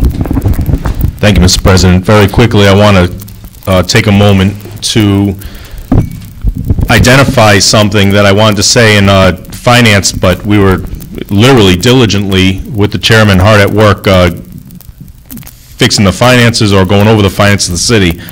I want to congratulate and thank, obviously it all starts at the top, Mr. President. It starts at the mayor's office for giving them the flexibility and the ability to go ahead and discuss, but the department heads that I've seen come before this council, and I think, I won't speak for the chairman, but I certainly know from our conversations he'll second it. I remember when we first started some months ago, we had a meeting where two departments, not long after Mayor Solomon took over, two departments came up and they said, hey, hold on a second, we just saved $2,000 just by talking to each other. And Chairman Lattiser said, that's great, that's wonderful, and I think some people maybe took it lightheartedly. It wasn't taken as serious as what it was as a momentum builder. Since that meeting, we hear about, Councilman Lattiser said tonight, which is kind of a, it takes a moment for it to settle in, that $5 million, correct me if I'm around approximately $5 million of revenue that went to water and to sewer, thank you. $5 million was recouped for the city. So that's $200,000 plus $5 million. The fire department and their professionals working diligently with the mayor, with this council, getting the questions and getting the answers, getting a $700,000 truck or a $720,000 truck for $70,000. That number just went up.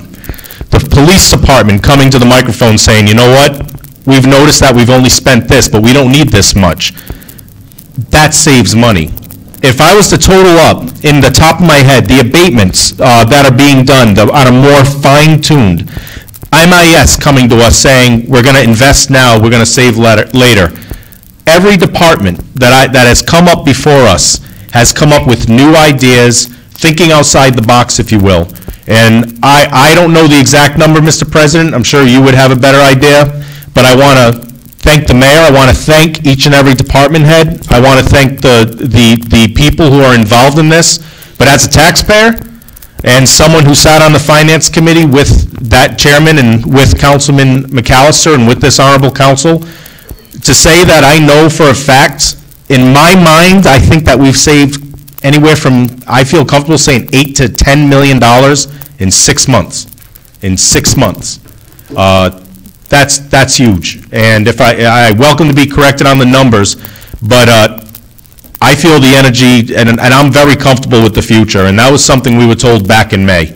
You know, it's going to be well run, and that's from the hard work of our leadership in this council, from the hard work of the people in this council, from every worker for the city, every department head. But it all starts with the ability to be able to get the job done, and that's the mayor's office. So I want to say thank you, but I also want to say great job and thank you. Thank you, Councilman. It's always helpful to reflect, because I think a lot of times we get lost in the trees and we don't see the forest. And when people walk in on council meetings, they wonder why we're so diligent asking maybe small questions that lead into bigger ones, and you just kind of pointed out why. With that said, we'll move on to the acceptance of the minutes from the council meeting held on December 17th, 2019. I would remind the two new council members that they were not present and to not vote on that or to abstain. If someone could move for the acceptance of those meeting minutes, Councilman Lattisaw, seconded by Councilman McAllister. Councilman Howe. Any discussion? If not, all those in favor? Aye. All those opposed? And 2 abstentions will be noted. Next item on the agenda is the presentation by the Warwick School Department regarding its budget for the 2019 fiscal year and its request for a supplemental appropriation. And I think I'm going to defer to Finance because it was in Finance, as I recall, Councilman Lattisaw. That's correct, Mr. President. It was held till February 4th. It's going to be held till February 4th. Next item on the agenda is announcement of appointments. There's one, Warwick Housing Authority, Jenny Ellis of 25 Easton Avenue, Warwick, from Ward 2, term to expire June 1st, 2022. Appointments requiring confirmation, there are none. We'll move to the consent calendar. PCR 2-19, resolution relative to bid committee report, Finance. Move favorable action on PCR 219. For action, Councilman Lattisaw. Move favorable action on PCR 2-19. Seconded by Councilman McAllister. Councilman Howe. Go ahead, Councilman. Thank you, Mr. President. First item, 2019-189, athletic field marking has become PCR 1219. 2, 2019-195, specialist in real estate, favorable action. 2019-200, radiator manufacturer, has become PCR 13-19. 2019-202, favorable action. 2019-212, sale of surplus vehicles, PCR 14-19. 2019-213, ammunition, favorable action. 2019-224, service investigations, favorable action. 219-227, fence caps for ball field becomes PCR 15-19. 219-228, purchase taser equipment, favorable action. Thank you. Is there any questions regarding, I know that we spent about 2 hours in the Finance Committee getting public comment and comments from members of the council. Are there any further comments on the consent calendar for the resolution regarding bids from Finance? If not, we'll move on to the resolution relative to abatements committee report, Finance. The committee had recommended holding that, I got the wrong number. That was favorable action. favorable action on abatements? Yes. And on PCR 3-19, that was with an amendment, Mr. President. 319 has an amendment, you said? Yes. Okay.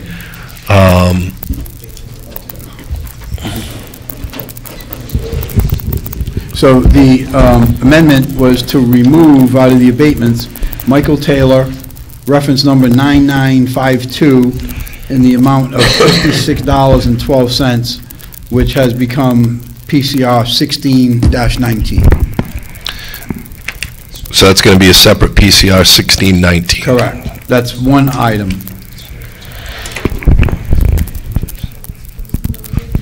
Right. The remaining monies in that abatement, which is PCR 3-19, is $12,961.27.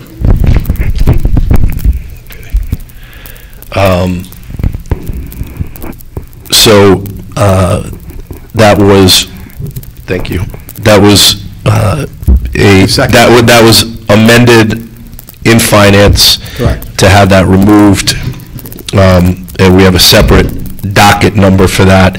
We're still on the consent calendar, a resolution relative to claims, committee report, public safety. Councilman Sinapi. Favorable action, Council President.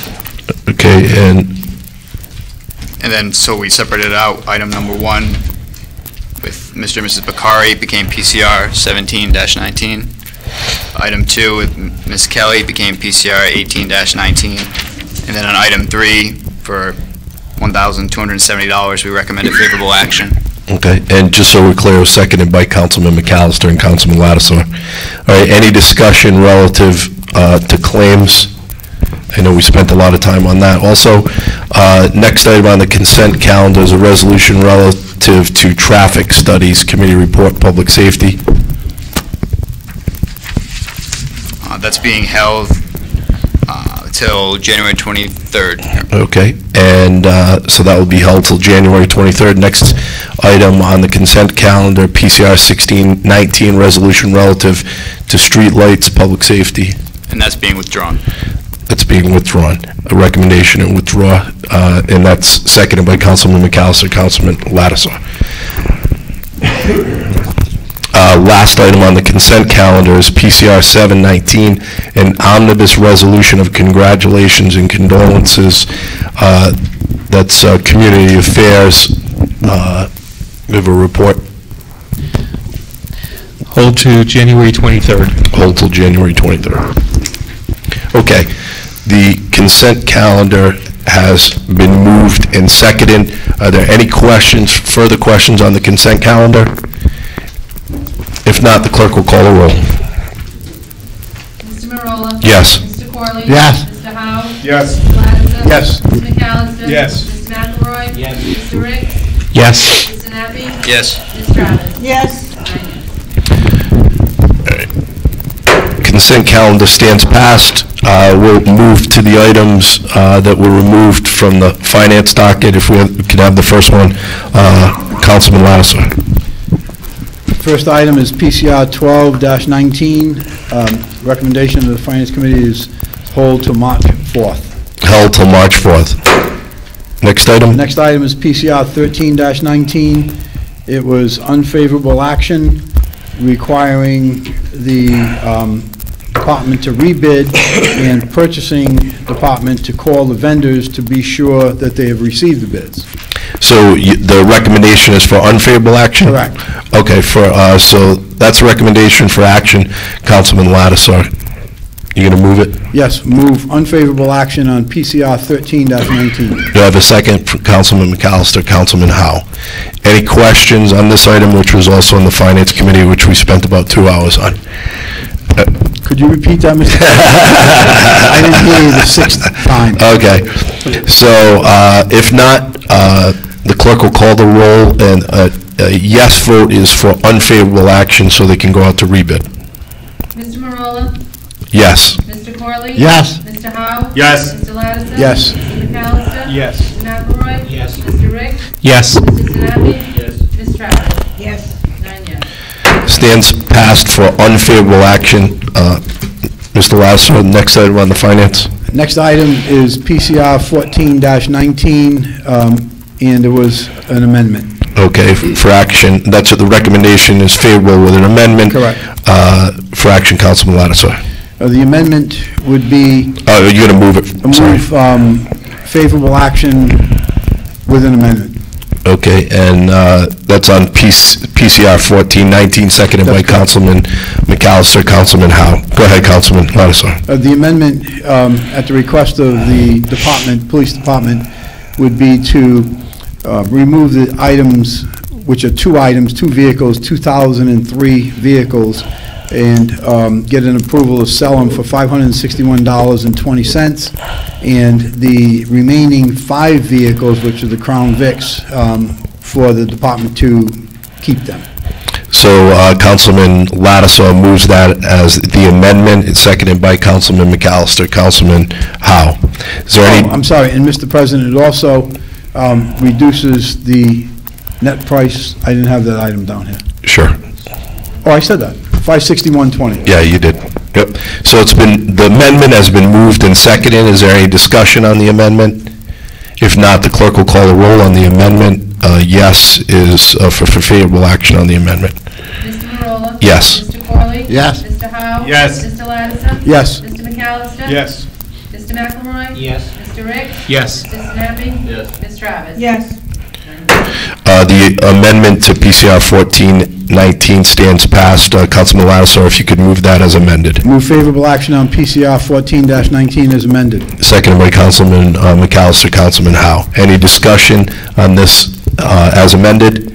If not, the clerk will call the roll on PCR 14-19 as amended. A yes vote is for favorable action. Mr. Marola? Yes. Mr. Corley? Yes. Mr. Howe? Yes. Mr. Lattiser? Yes. Mr. McAllister? Yes. Mr. McElroy? Yes. Mr. Ricks? Yes. Mr. Sinapi? Yes. Ms. Travis? Yes. 9 yes. PCR 14-19 as amended stands passed. Councilman Lattiser, next. I think PCR 15-19, hold till January 23rd. held till January 23rd. And I believe we're on abatements, and that's recommendation from Finance on PCR 16-19? 16-19 from Finance, we have a recommendation. That was hold until March 4th. I believe it was favorable. PCR 152, oh, I'm sorry, yeah. PCR 16-19. Okay, that was the two-part one. So it's moved for favorable action with an amendment? Correct. Okay, for action, Councilman Lattiser. The amendment is to... Mr. President, Yes. if I may, the item was removed and became its own independent PCR, so there's no amendment needed. It's for action on 16-19, Okay. which is solely the abatement for Michael Taylor in the amount of $56.12. Okay, and I believe the reason that it was removed, Councilman Sinapi was going to recuse himself, and you filled out your form. Thank you. Okay, so we don't, so the recommendation is for favorable action. It was seconded by Councilman McAllister, Councilman Howe. Okay, is there any discussion on PCR 16-19? As we said, it was an abatement of $56.12, and the reason it was removed was Councilman Sinapi had a conflict. Any discussion? If not, the clerk will call the roll. A yes is for favorable action of PCR 16-19. Mr. Marola? Yes. Mr. Corley? Yes. Mr. Howe? Yes. Mr. Lattiser? Yes. Mr. McAllister? Yes. Mr. McElroy? Yes. Mr. Ricks? Yes. Mr. Sinapi?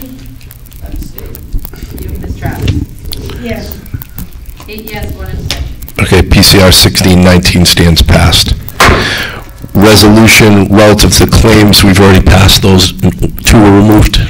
Okay, so we'll defer to Councilman Sinapi.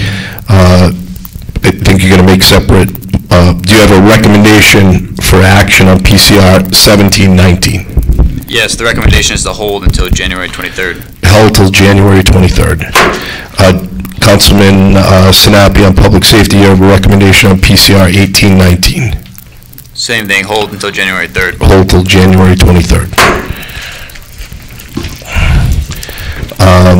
I believe that the other items we've already voted on.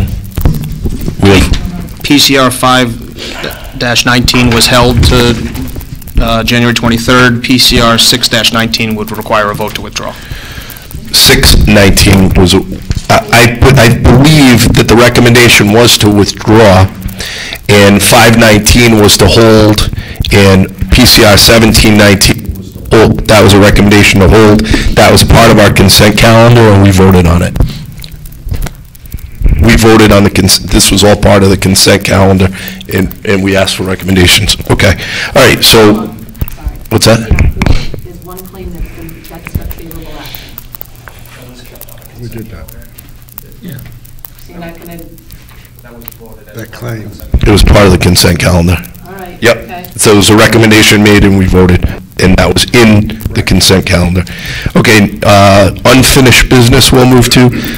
First item on the agenda is PCO 318 Rocky Point Ordinance to protect the rights of property, private property owners. Committee report, health, education. Hold till March 4th. March 4th. Second item on unfinished business is PCR 1418, bid number 2018-243, medical evaluations for Warwick Fire Department. Committee report, finance. Hold till February 4th. Held till February 4th. Next item on the agenda is PCR 6918, resolution to establish a Bucky Brook Advisory Committee that's not drafted. Recommendation from Health, Education, and Welfare. Is that the hold till? Oh, I'm sorry, yeah, hold till March 4th. Hold till March 4th. Next item on the agenda is PCR 12718, resolution regarding the school department request for a supplemental appropriation of $600,000 for the Warwick schools for fiscal year 2019. I believe that's held till February 4th, correct? Councilman? Okay. $6 million. Yep. Held till February 4th. Next item is PCR 15218, resolution relative to abatements. Committee report, finance. Hold March 4th. Held till March 4th. Next item on the agenda is PCR 18918, 2019-174, custom tandem axle walk-in heavy rescue. Committee report for recommendation, finance. Favorable action with an amendment. For action, Councilman Lattisaw. Move favorable action on PCR 189-18 with an amendment. Seconded by Councilman McAllister and Councilman Howe. If you could make that amendment or move an amendment, Councilman Lattisaw. Yes, the amendment would be to change the award to $708,151 for the vehicle and amend the city portion to $74,362. Okay, Councilman Lattisaw moves that as the amendment, seconded by Councilman McAllister and Councilman Howe. Any discussion on the amendment? I know we spent a lot of time in this committee too. Okay, if not, the clerk will call the roll. On the amendment, a yes is favorable action for the amendment. Mr. Marola? Yes. Mr. Pauly? Yes. Mr. Howe? Yes. Mr. Lattiser? Yes. Mr. McAllister? Yes. Mr. McElroy? Yes. Mr. Ricks? Yes. Mr. Sinapi? Yes. Ms. Travis? Yes. The amendment stands passed. Councilman Lattisaw, if you could move it as... Move favorable action on PCR 189-18 as amended. Seconded by Councilman Howe, Councilman McAllister. Any discussion of council members? If not, the clerk will call the roll. A yes is favorable action as amended. Mr. Marola? Yes. Mr. Pauly? Yes. Mr. Howe? Yes. Mr. Lattiser? Yes. Mr. McAllister? Yes. Mr. McElroy? Yes. Mr. Ricks? Yes. Mr. Sinapi? Yes. Ms. Travis? Yes. 9 yes. Stands passed as amended, PCR 189-18. Next item on the agenda is PCR 819, resolution relative to placing the stop sign on pole number 8 on Glenwood Drive and painting the stop barrier on Glenwood Drive before the entrance to Hoxie School for eastbound traffic on Glenwood Drive. Committee report for recommendation, public safety. Favorable action. For action, Councilman Ricks. Move. I move favorable action. Is in Councilman, was it a joint resolution? We substituted my sponsorship for that of Councilman McElroy and committee. Okay, so I'll defer to Councilman McElroy if you want to move it. Yes. You're going to move favorable action on PCR 819, seconded by Councilman Ricks and Councilman Howe and Councilman Sinapi. Any discussion on the stop sign on pole number 8? I'm assuming that this is supported by a police department recommendation, correct? Yes. Yes. Okay. Any discussion? If not, the clerk will call a roll. A yes is for approval of PCR 819. Mr. Corolla? Yes. Mr. Corley? Yes. Mr. Howe? Yes. Mr. Ladison? Yes. Mr. McAllister? Yes. Mr. McElroy? Yes. Mr. Ricks? Yes. Mr. Sinapi? Yes. Ms. Travis? Yes. 9 yes. PCR 819 stands passed.